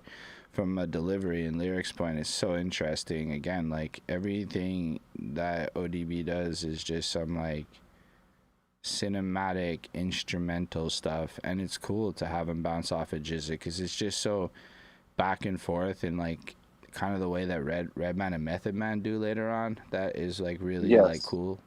And I'm a sucker for that shit. Where I maybe don't love the posse cut, I'm a sucker for the fucking back and forth cut. That stuff will always be like extra cool to me. And overall, Yo, shouts to DJ song. Cruz. Salute, yo. DJ Shout Cruz out. in the comments. I don't know. Just for the sake of time, I don't have a lot more to add except that I think it's just another really cool song. It's 4 on 5 for me. Word. For me, that will always be 5 out of 5. In that particular era, that particular song were songs that were like building this inner rapper for me. That type of beat it drew me in. Like the whole album's dope, but there's particular songs that just drew me in as, what would I say to this if I can rap? You know what I'm saying? Acting animated to it is very easy, but what would I say? To this day, you don't touch certain things because it's like, what would you say? Right. You know what I mean? But that was a 5-track. Come on, he's with the Jizza on there. The Jizza is one of the dopest ones. And, you know, I can understand why you give it 4 out of 5, though, because it's a repetitive thing. We didn't know that when that album dropped, though. But I mean, it's also not just the repetitive thing or anything. That's not really it. It's more the overall sound, right? Like I'm born in '87, and I grew up more with like pop rap and nu metal and stuff like that. Okay. So sometimes you just like it sounds honestly a bit like old man classic hip hop, which like it has almost that filter where it's like I'm a bit. No, that doesn't have a problem. It is old man classic hip hop though, regardless at the end of the day. Sometimes it just hits, and sometimes you know what though. Real quick, let me jump in and intervene with what you're saying, right? Like, think about it. When it happened, though, it wasn't, oh man. I can tell you, right? Because I remember being young, right, and having OGs and older heads, people older than me, telling me, "Yo, you need to do your lessons. You need to study hip hop. You need to know who Cool G Rap, Big Daddy Kane, Rakim was." And I remember looking at them, being a brash young man and being like, man, fuck that shit. I'm listening to fucking Wu-Tang. I'm listening to Biggie. I'm listening to fucking Redman. I'm listening to my era. I'm listening to the shit from my era. Redman actually said this once upon a time in an interview in the early 2000s when Drake and Nicki first came out, and they were trying to, and people interviewing older artists were trying to get the older artists to hate on the new artists, right? And they asked Redman his opinion on Nicki and Drake, and Redman said, quote unquote, he was like, I love them. He was like, I love them. He was like, I remember when I was young and I first came into the industry with the older generation didn't like us because we came in the industry with our Afro puffs, our blunts in our ears, our Timberland boots on. That wasn't the wave when Big Daddy Kane, Rakim, and those guys were in style. The wave when they were in style was flat tops, Gumbies, Suits. half moon parts, suits, leather outfits from Dapper Dan with Louis Vuitton on it. The point is that they weren't into all that grimy look that the 90s guys were doing. So when they first came out, they weren't the old man classic hip hop. They were the new, raw, uncut. Now, many years later, many moons later, 30 moons later, right? Which is what we're celebrating, the 30th anniversary, right? Now, 30 years later, this is classic because it has withstood the test of time, because it's so great, because it was better than everything else at the time, which is why it ended up becoming classic, and then becomes the shit that people from this generation talk about, like, oh, that generation, this is that old man shit, this shit, that shit. But at one point in time, it was the new shit, and it was untouched, and nobody, you know. But like, I just like, because like, yo, there's also like the part where a lot of our favorite music is based on, you know, our formative years, right?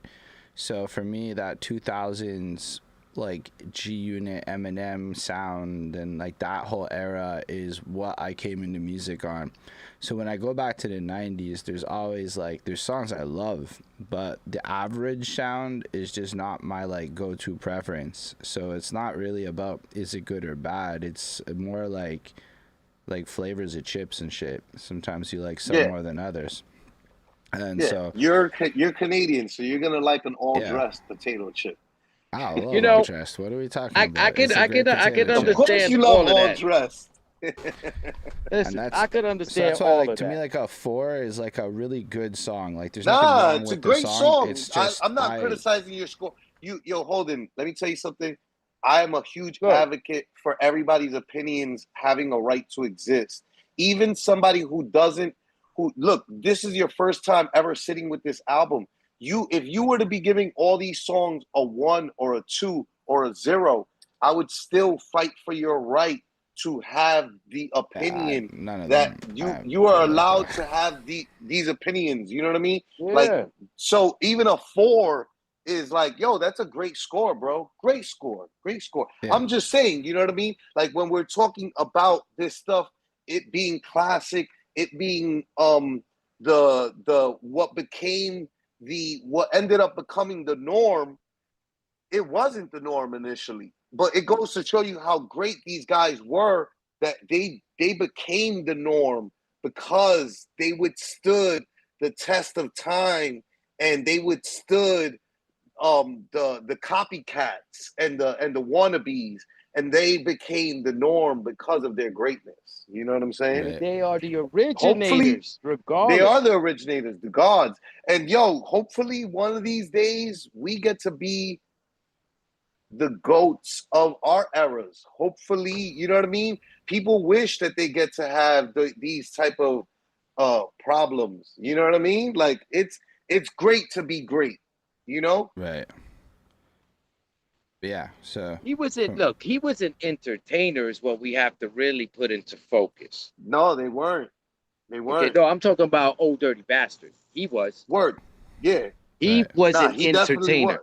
He definitely was a very animated hip hop artist. He was the first one of his kind And the only other one in that same category in that era would be Busta Rhymes. This is a factor. Yeah. I'm from that Yeah. era. They Yeah, were the nah, two. same. They were that. They were. Anything in that cosmic slot type of mentality would be Redman. You feel what I'm saying? They Yeah, weed it out. absolutely. But Right. Those are when the it three. comes to that, you know, Those are the come three on.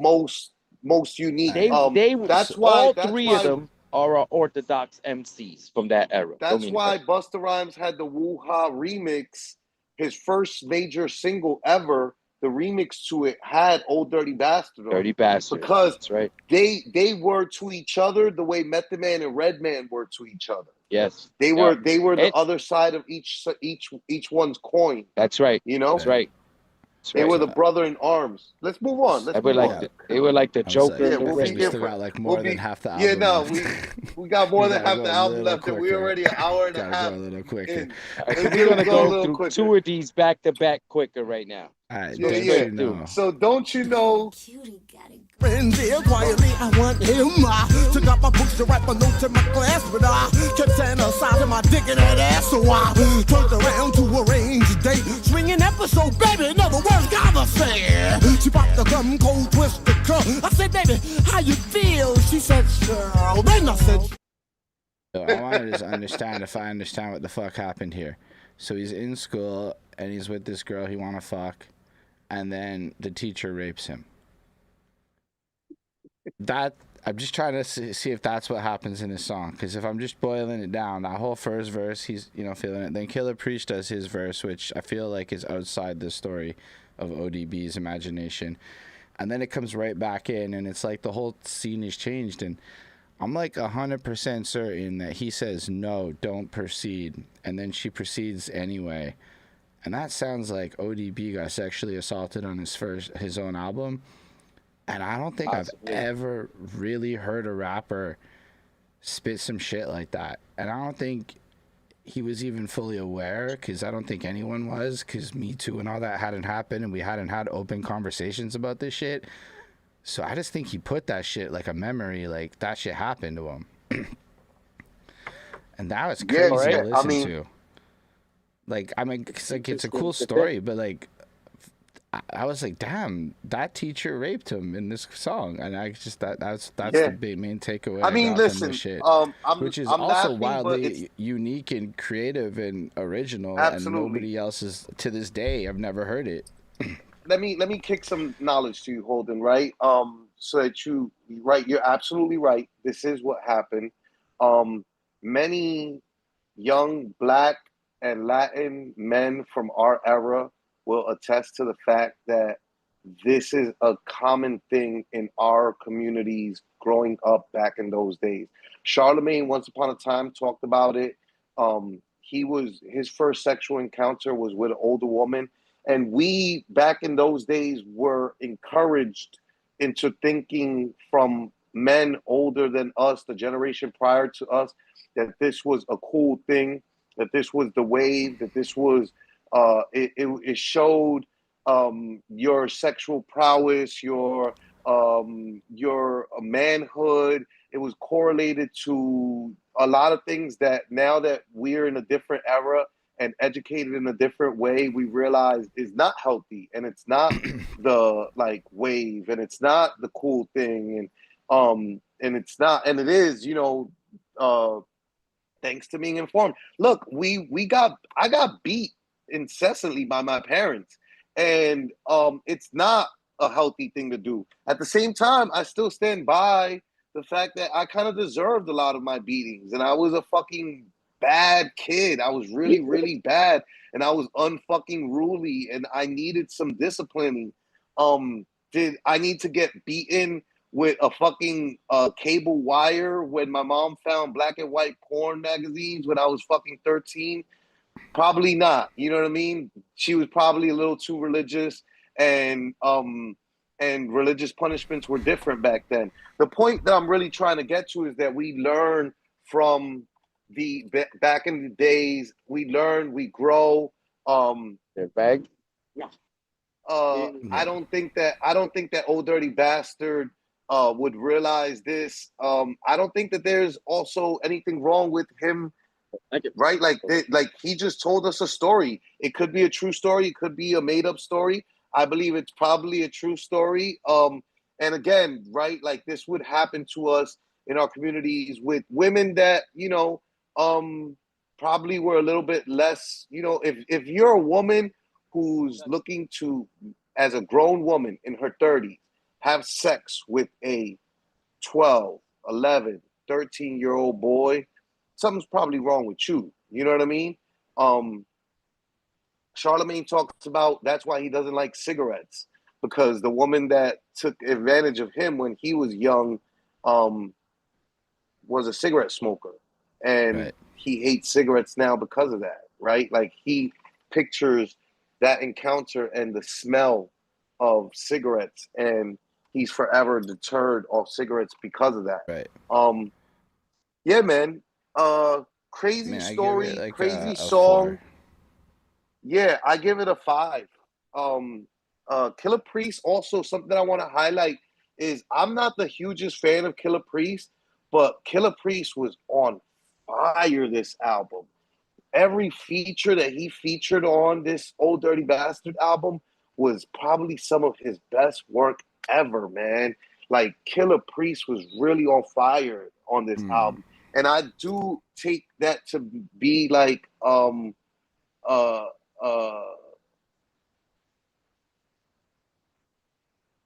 like just proof positive of Old Dirty Bastard's influence. I'm sorry, I got a text. Go ahead, guys. Yeah. Panic, I guess. What do you think about this one? I give it a 5 out of 5. Valid. Hey, we could move on to the Stomp. And hits that I make get shit. I wanna see 'em up in the air. Can you dig it? Let's sing a song. Come on, party people, all in together now. Sing along. Have you ever in your long-legged life had a boy-headed bitch for your boy-headed wife? Give me that. I will say, all them little like interlude things, like that girl giggling and shit, that is some extra stuff on this album that appears on a lot of the songs that really make it special in a way where I really think it just adds a lot of entertainment value to it. What do you think about this one, Flacco? I gave this 4. The Stomp we're talking about, right? Yeah, Stomp. The Stomp, produced by Old Dirty Bastard, co-produced by RZA. Amazing. Niggas want to get up and rap. Man, fuck that. Old Dirty Bastard already on some like, man, fuck that shit. Personifying the antithesis of Wu-Tang, essentially, while repping the team hard as fuck. This is my favorite member for a reason. I wrote that down. Man, I love it. 4 out of 5. Yeah, I mean it's a cool song. I feel like I don't have anything really to add to it. Not that it's not, it stands out amongst the other songs. Every song is unique, but as far as a commentary point of view, I don't have anything new to say about this song. It achieves the goals of standing out and making you, like, I feel like it's a bit more aggressive, a bit more of a different mind frame than some of the other joints. Like, he's not as horny now, and it's almost like he busted a nut and now he's on some different energy. That's kind of like, I like that transition, actually, the more I think about it out loud. So that's pretty cool. But yeah, 4 on 5. Not to add more to it. I don't know what you think, Panic. Yeah, I give it a 4 out of 5. That one wasn't really one of my top favorite ones. Like some of them, like some is his creativity that you can either enjoy or not enjoy, or just accept for his creativity. You know what I mean? And that one was one of those that was more like, you know, his creativity side, saying whatever he was saying on there. Yeah, valid. I believe more his animated side is what sold that song, in the way he spit the lyrics. You know what I mean? Slow. Right. All right, dope. So let's move on to Goin Down. Hell, remember when you was young and you used to go down to the creek. Like,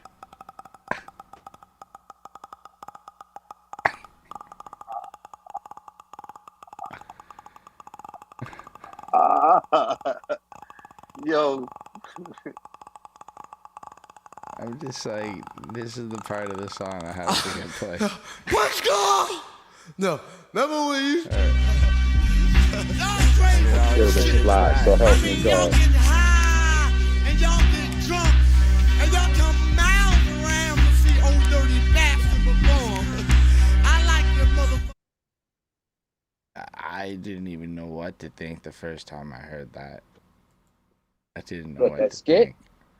That whole the skit thing. before the song. I amazing. love it, man. I mean, it's Yes. amazing. It makes you want to do the noise. And then you're sitting Yeah. there doing the thing after, and I'm just like, how long can I do it for? And it's like, it's just such a, like, I don't know. I've never seen anything like that on an album before. Just like such an ADD moment of like, we're doing this now. We ever have this happen? Like, you can almost picture this organic moment in the studio, and he was just standing in front of the mic, and it just happened, and they just captured it, and I'm like, that's incredible. That is the strangest, but I like it. I like it a lot. And then, song's alright. I don't have that much more to add to it. I think it's cool. I think it's an enjoyable. Like, his delivery is good. Like, the production's interesting. It's an alive experience, but I'm gonna give it a 4 out of 5. Word. What, the skit part you talking about? Well, no, the whole song. No, the like, 'cause song. To me, but to me, like, the skit's part of the song, because like that's Skit how is I've part heard of it. the song. So Yeah. like all together, the whole experience is like a 4 on 5. Like, it's very creative, very unique. But would I really want to listen to it every day, all the time? I don't know about that. Whereas something like Brooklyn Zoo, if that came on, I would be like, all right. Or Raw High came on, I was like, okay. Like, I feel like it's like a different emotional reaction to the joint. Yeah. I don't know. That one's pretty dope, though. I still give it a 4 out of 5, though. I could understand. It's more for the This Going Down creativity that and we're build talking up. about, right? Yeah, Going Down. Yeah, I gave it a 4 out of 5 off intro alone. This song is fire as fuck. I remember when I was younger, we would go down to the creek, and we'd be like, ODB the GOAT. Then he hits a note, goated as fuck. But the actual song is still like a 3 out of 5. You know what I mean? It's just that the skit stays in my head rent free, like pack in the back of the back of the act, pack in the back of the back of the act, pack in the back of the back of the act, pack in the back of the back, pack in the back of the back of the back of the back of the back of the back of the back. Those When he are hits that, just goated, I just know the amazing note. skits. I didn't even know where the note was from, but JPEG Mafia starts a song with the sampling the note that he uses at the end, and then I heard it here, and I'm like, wait a second, I've heard this before. Just him doing this, and it was just such a perfect intro to that song. Anyway, yeah. Yeah. Let's move on to Drunk Game. Sweet Sugar Pie. All right. Yo, imagine. Cherry Jones. Love you down all night long. Let us slide.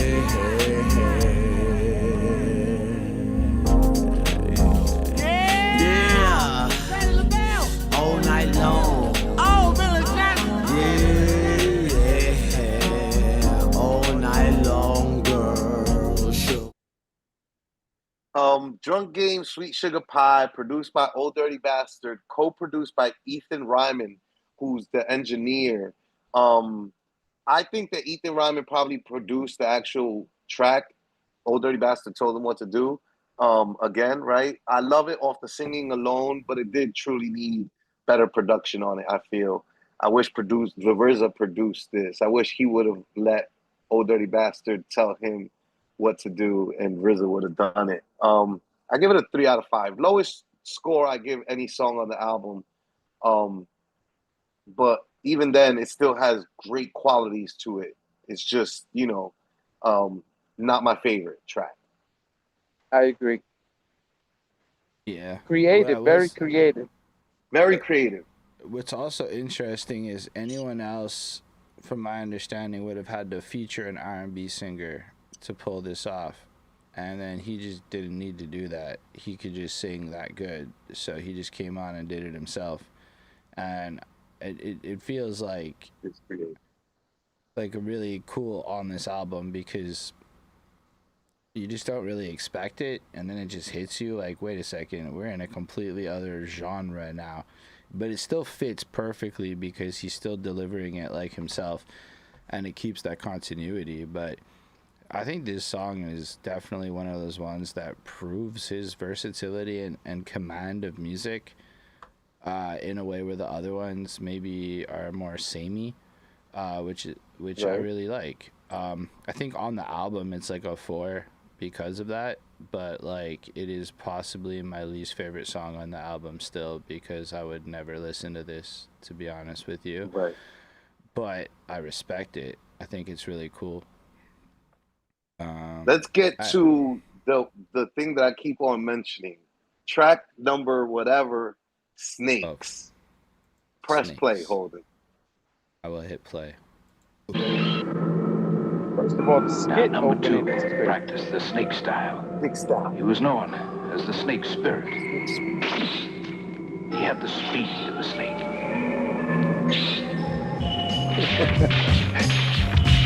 Niggas is like serpents out there. Snake style. Serpents will bite. They outside, and then they roll back into their holes. They slither in the streets of Brooklyn, New York. Slither in the streets. Yo, Yeah.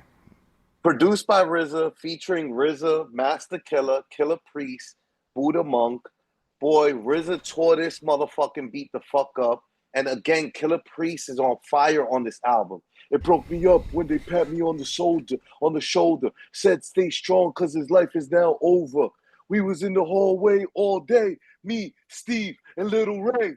Bro, fucking amazing. Such a great story. And then RZA continues with some of his best work lyrically. Master Killer was dope, but nothing is better than bad, Leroy Brown, baddest man in the whole damn town, better than the deep blue sea, better than you and me. What? Amazing, bro. 5 out of 5, Classic. B. Yeah.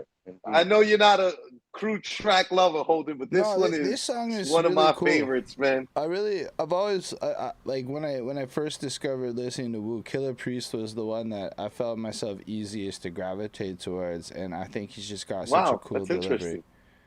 I mean, yeah, That's dope. his first album, when we did a review for it, and that was like, of all the first projects, it was, I guess, for my life the easiest one to wrap my head around. But I feel like he tapped into a lot more theology that I understood on that project. But so I like Killer Priest a lot. I like Driz's too. I think his voice and flow is just so interesting on this song. Like he's rapping like he's hungry and he's just trying to fucking make it happen, and it's interesting. And intensity. I don't have as much to say about Master Killer. He sounds good on the song. But then you get to Old Dirty Bastard, and it's like a completely different song.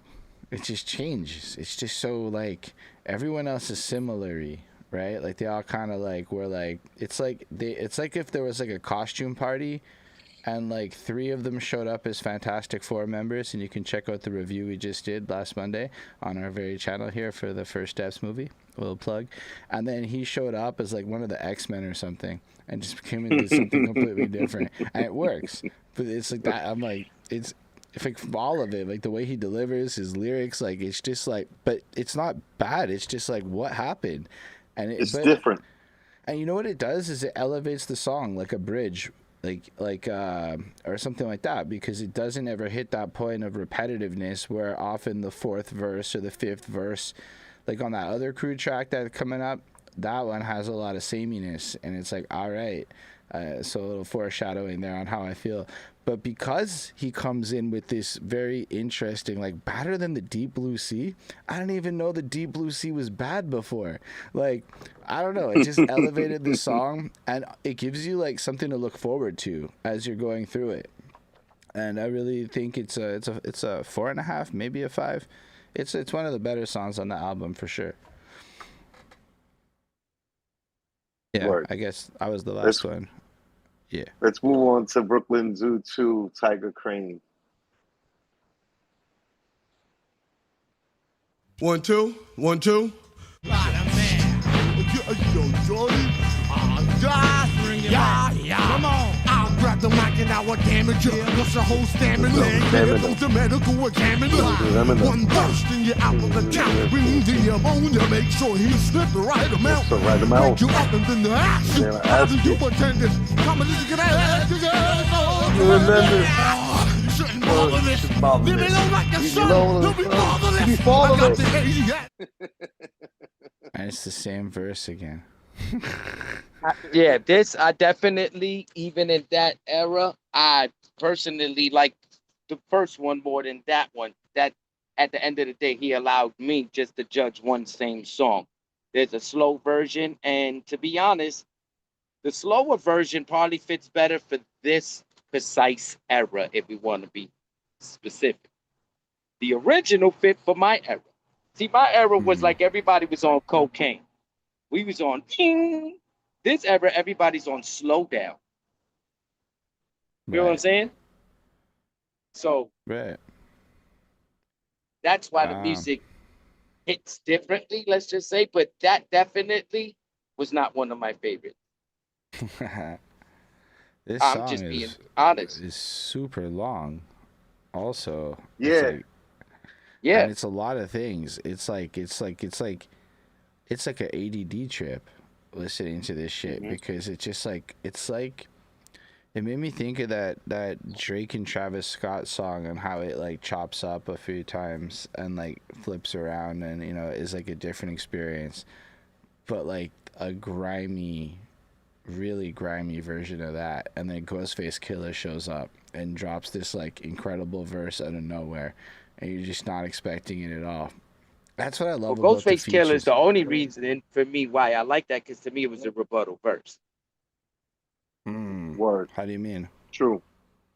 Because he had already did it on the project, so he's doing it again. What made it different was actually Ghostface Killer's verse on it. Oh, okay. I see what you're saying. Because he's already used the verse, Ghostface comes in and then gives you something new to listen to. It gives it a new clarity. That's right.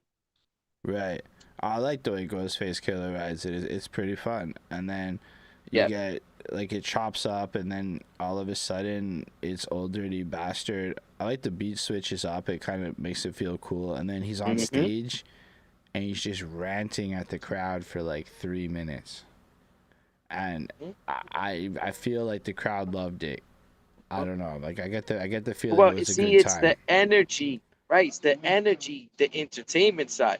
Now, we're talking about, as a song-wise, I would give it 5/5 if it was Ghostface Killer and Old Dirty Bastard had another verse. Valid. Being that it's the same verse, I'm giving it 3 out of 5 because of that, or 3.5 out of 5 because of that verse. Yeah. I gave it a 3.5 out of 5. It seems incoherent, but he's actually saying the Santana verse. It's just he's doing it more mumble rap style, I guess you could say, right? Screamy, animated. Yeah. The song Cuttin the Brooklyn Zoo, this is all futuristic shit nobody was doing musically yet. And then it just became the norm. You know what I mean? Like, yeah, this is proof positive of how great he was. But yeah, not my favorite. 3.5 out of 5. But even think about it, we're wild deep. Like, I was giving out 4s and 5s like they were candy, and it's Halloween. You know what I'm saying? And it wasn't gratuitous, and it wasn't just because I love Old Dirty Bastard and he's a hero of mine. It was literally, I felt that all those songs deserved 4s and 5s. And now I feel like these last one deserved a 3. This one deserved a 3.5. But that still doesn't change it being a great album, in my opinion. You know what I mean? And a classic album. Like, I'm actually really okay with the repetitive verse thing. I don't really... Yeah, absolutely. I'm fine with it. I think the delivery is cool. Plus, he does do other shit on it. For me, it's the whole outro part. Like, it's a lot. It's a lot. It doesn't fit, in my opinion. Like, it just is there. And it could have been an additional track or something that like could have separated it, and I think that would have been like a cooler experience because then it could have just finished. But the way it's structured, you're kind of spending 4 minutes or 3.5 minutes going through the song, which is kind of cool and futuristic, and which is, again, it's not even the first time. Like you said it there, like I said before with the other one, like they were doing shit here that would go on to become modern pop music. Right. Yep. But that 4-minute outro is just not it for me, so it's a 3 because I would never listen to this to the end again. And if I can't finish the song, it can't be better than a 3. Well, I mean, those outros and intros were only meant to be for the album part because, see, back then we used to listen to albums from beginning to end.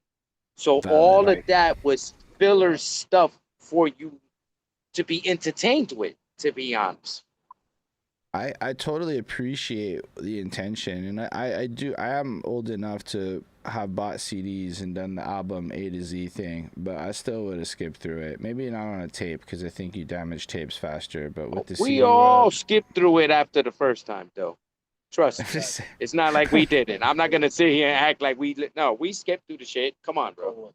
You know, we all just wanted to hear the verses and lyrics and the beats. We wanted to wild out. Especially back then. We didn't want to hear skits all day. Come on. The skits were for the first time you heard the album. You know what I mean? That was it. Yep. Valid. Let's get to the next track. I got work. Cuttin Heads. Work is chewing me up in text and the emails. Oh, no, it's Protect Your Neck, too. I've been at work the whole time. You've been at work the whole time. I've been trying. Yeah, 357 to your math. You hear me? Rawness I'm inflicting. It's that G-type slang that makes this real sickening. Ignite the styles. I got my hand on the trigger.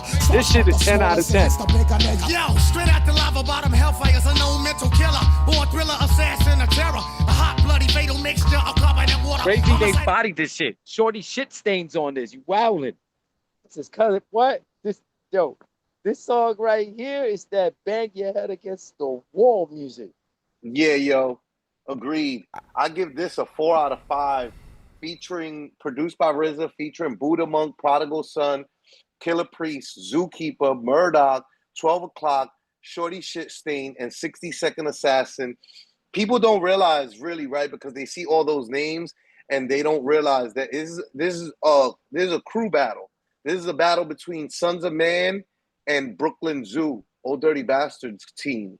And yeah, it was amazing. Some of the best crew tracks out of the clan. Yo, pussy! Yo, now that song, that beat was fucking amazing, though, man. Buddha Monk of Brooklyn Zoo, a.k.a. ODB crew.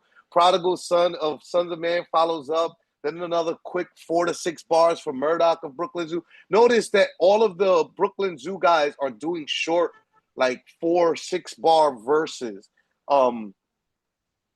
Amazing, man. Amazing. 4 out of 5.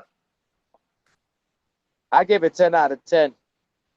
That one is a crew cut that was made dope. Everybody came dope. They spit correctly, came off right. Like the energy, all of them were different. All of them were animated in their own right. Like that was like once again, like an Avengers moment, whooping some ass. You know what I'm saying? Like you take that track and put a few other posse cuts against it, I promise you, this one will surpass it. You know what I mean? Like it was that fire, that energy. Then you got to think of the era and the year that came out for that specific posse cut that's going on right there. First of all, that's Brooklyn Zoo right there. That's 10th Chamber. You feel what I'm saying? The only Wu-Tang member on that song is ODB. Right. That's how you gotta look at it. Look at that. He took his whole other crew and look what they did. Shit is crazy bonkers. Because one of those out that crew ultimately became what Sons of Man is.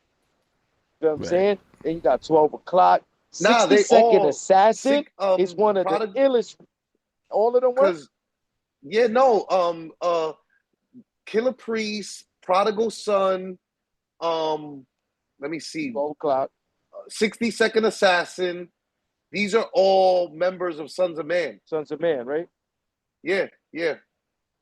So They're all members of Sons of Man. And then Zookeeper, Murdoch, and Shorty Shit Shorty Stain, Shit Stain. Buddha Monk. Those are all members of Brooklyn Zoo. That's right. ODB's crew. So literally, Right. like I said, this is literally It was a- Brooklyn Zoo X Sons of Man or versus Sons of Man type shit. You know what I mean? Like they were battling each other on the track. Amazing. So I'm gonna give it a 4, because it's just like I get it, I understand everything everyone's saying. It's like 4 minutes of just rapping at me, and the bars are great, and they all have unique and interesting styles. And if I was in the mood for this song, it would be perfect for me. But I am so rarely these days in the mood to listening to like them straight rap songs with no hooks or nothing. And that's But just where see, I'm it at was that sonically, era though, Holden. That which I era.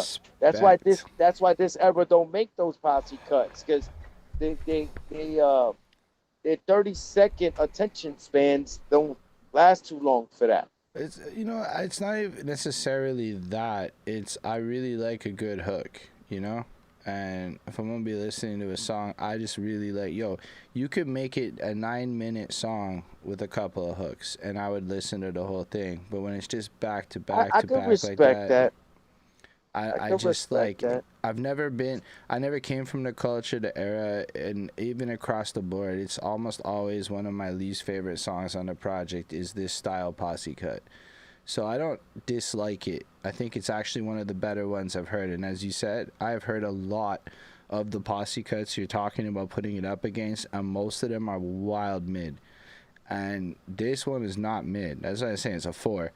I just don't. Yeah, exactly. Like 4.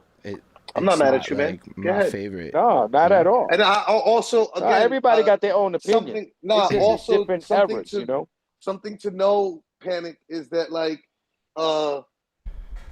Holden's not a fan of the crew track. He doesn't come from something that I wanted to explain to you, Holden, right? Is like a reason you probably aren't also is because there's nuance to these crew tracks. For us in New York City, we also understand, look, one, this was a way for you to put on your peoples a lot of time and give your friends an opportunity to also make it out of the hood, because a lot of times this was a showcase for you to get signed to a record label directly. Nas famously got his deal because of the verse that he dropped on a crew track back in the days on Live at the Barbecue. And many great MCs came and got their record deals. They got their record deals from putting on an amazing verse in a crew track, right? Busta Rhymes, people didn't realize Busta Rhymes was a member of Leaders of the New School, a group. And when he jumped on Scenario with Tribe Called Quest, he shined like a solo artist. And then that's when the label started wanting him to do solo music. And he was still trying to stick to a group. Another reason that the crew track is amazing is because this is a way for not only you to showcase your friends' talents, them to attempt to showcase their talents and get a record deal, but also it was a way for you to cut the monotony of your singular voice throughout a whole project. You know what I mean? Right.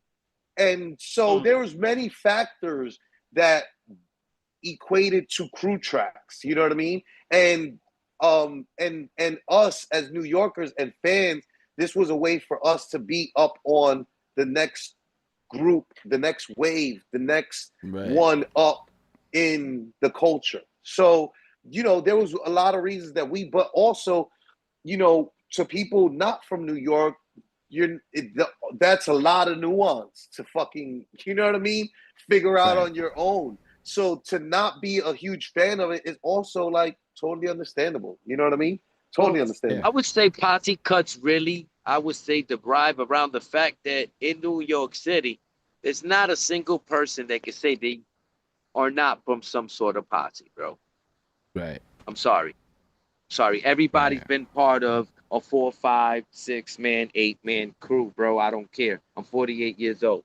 We've been part of Right. those. So how at the end of the day, let's say if your man's get put on, right? Oh, dirty bastard. Now here comes my cousin Shorty, Shit Stain, Buddha Monks, these people that's gonna be now my temp chamber, Brooklyn Zoo chamber. That's how they got to hear them. You know what I'm saying? That's how those chambers open up. Have you ever looked at the Wu-Tang flower tree? Yes. Yeah, I've yeah, seen yeah, that. yeah. You Yeah. gotta break all of that down. Look at all of that. Because see, I'm part of that same tree too, by way of Dirty Mm-hmm. Klansman. You see what I'm Mm. saying? So there's many groups there. And I understand posse cuts because I'm in a group. We're doing 8-bar verses and at times, you know what I'm saying? And this one's not on this song, that one's on that song. So I totally understand what you mean in that factor. You This know what I review mean? is just like taking so long, I've lost my it's a headphones. The preference. battery has died on my Right. headphones. This is We also a almost good done. indicator of we're taking too long. Nah, We're this is almost what done though. happens. I Two told you, more whenever tracks you to bring a go. third person, Flacco, I told you, when you bring a third person, this is what's gonna We're only happen. 13 minutes. Hold it, over, I'm not arguing with you about it. God damn it. I agree, but Look, also we Cuttin stayed Heads. under 3. You said 3 to 4 hours. We have yet to encroach on a 4-hour review, okay, We sir? haven't got there I'll yet. be here for 4 Haven't got hours. You there. ready? You ready? I'll Cuttin be here. Heads. No, I'm We not haven't ready. We got can do an there. 8. I'm not ready. do We're 8 not doing hours. the Cuttin remaster Heads. Cuttin review. Heads. Cuttin Yeah, Heads. I'm ready. I told you it could go that long. One day. One album. Just a town. It'll be the right album for you. Drowsy. Some try to foul me, I'm saying that we're lousy. but I'm a tyrant, defiant, walking New York giant. President of the But Woo. I'm also a client. It's the Woo what? You do what? You do what? What? Who? What? I don't give a flying fuck about a chump, cause this heart only pumps Kool-Aid. Snatch a kid by the braids and cut his head off.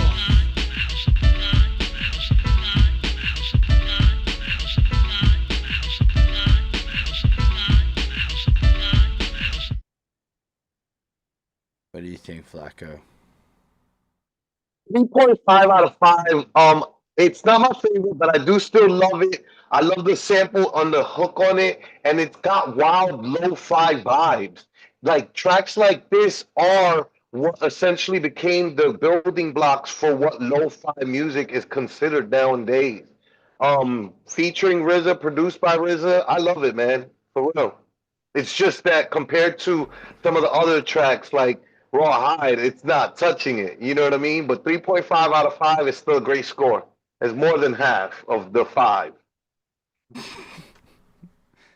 Yeah, I feel that. I do hear what you 4.5. hear with the lo-fi, but I like it. I think it's like, because I also like the back and forth thing, and I feel like you can feel them being in the booth night with each other, like building this song, and like, I don't know, I like that feeling in a track, and it feels so gritty, and like, listening to the mixing on this album made me really appreciate how anti-pop they were in their sound. Like, I don't really fully appreciate it, but I was thinking about that with how this album was put together, and it's really cool. I really like it. Like, the more I understand what they were doing with the sound. So yeah, for me it's like a 4. I mean, I could live without like the end of the song, but like, it's fun when they're doing the verses and the overall beat. It's just interesting. It's like it's unlike anything else on the project while still fitting coherently. I like that. I get 4.5. I like it a lot because it's a song with two cousins that you can listen to years later, let's say as a family member, and you can enjoy the entertainment and the characteristics that they were putting into that moment, into that song. You know what I'm saying? Like, for me, that's not like a Rawhide or Snakes. Well, Snakes is with Jizza, that's family as well. But this one with RZA just feels more homely, at like home cooking with Nana or something type of vibe. Like, you know what I mean? Like something they would do in the kitchen, like before eating dinner or something, like that type of hook or something. You know what I mean? It felt wholesome, like, Right. Yeah, it's good. All right, so the next one is Dirty Dancing. Wait, not my vocal. I'm shady, shiesty. Get your weight up, don't take me lightly. Blasted, dirty to the grain, I'll be stained with the madness. It's the Method Cali. Listen, my name is the old dirty bass. My game to kick your ass.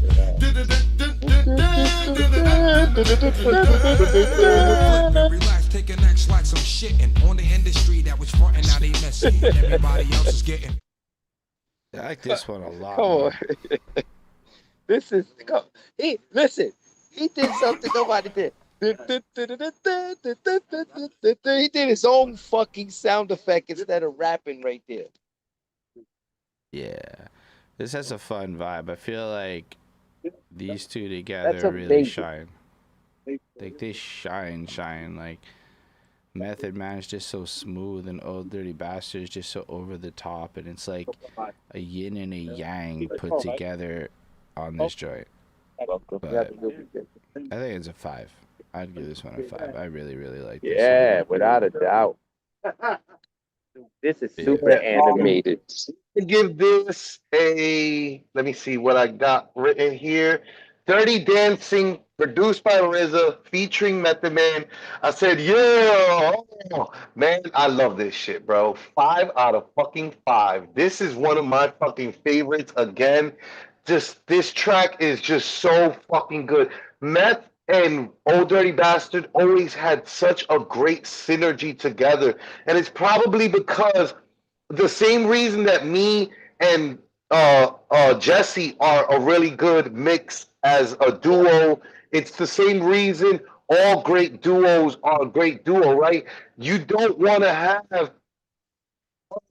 Sometimes Styles P and Jadakiss, when they first came out, when I first heard them for the very first time ever on a Bad Boy mixtape, I couldn't distinguish their voices from each other.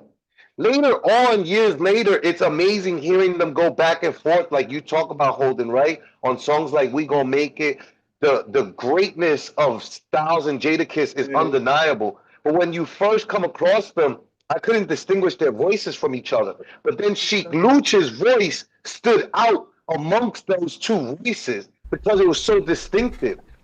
Right. Pusha T and Malice kind of have the same thing that me and Jess have, where Jess's pockets like a motherfucker. My shit is more Pusha T-ish and rigid-ish, but it's great. It bounces off of each other very well because you're not going to confuse either of them with each other. Method Man and Old Dirty Bastard had that same combination because Method Man's pocket was so in pocket. Meanwhile, Old Dirty Bastard style was so all over the motherfucking place. And that, it makes for a great combination. It's like peanut butter and motherfucking jelly, bro. Like what? Yeah. It just goes together excellently, fantastically. 5 out of 5. Yeah, good song. I guess that brings us to Harlem World. Harlem World. Psychology, you still expect me to accept do what I say off the TDK with the button on record and the other on Thus I press pause for a serious course to respect and intellect with this gratifying. Now that I'm ready, let the music begin as I detect what I wrote with my through the time that I spent. This was another one of those really weird ones where I really liked listening to it. I really did. But it was also really weird. Like, dude, he just stops lines. I don't think he cared about rhyming on this one. Like, he was just doing his thing and just It's being like a filler himself. track. But, like, also, I could see it being his favorite and some other shit. Because, like, it feels like he tried really hard on this to make it all, like, every line be so uniquely coming off. Like, that's the thing, is it's not, like, it's not poorly done or something. It's just stylistically, the choices he made are on some genius shit that you're just left like, I would never have done that. But that's why I don't have a classic album and ODB does. And it's like, but like, I don't even That's know. how Like, it be. I really liked it. I had to like Google the lyrics. Right to here, be bro. like, what the fuck is happening on this song? I don't know if it's a story. I don't know if he's talking shit. I don't know if he's just ranting, but it's interesting. Like, I feel like it's one of the more compelling songs on the album. I don't know if it's one of the best songs, but it's one of the more compelling songs on the album. And I would give it a 4.5 on 5. It's pretty good.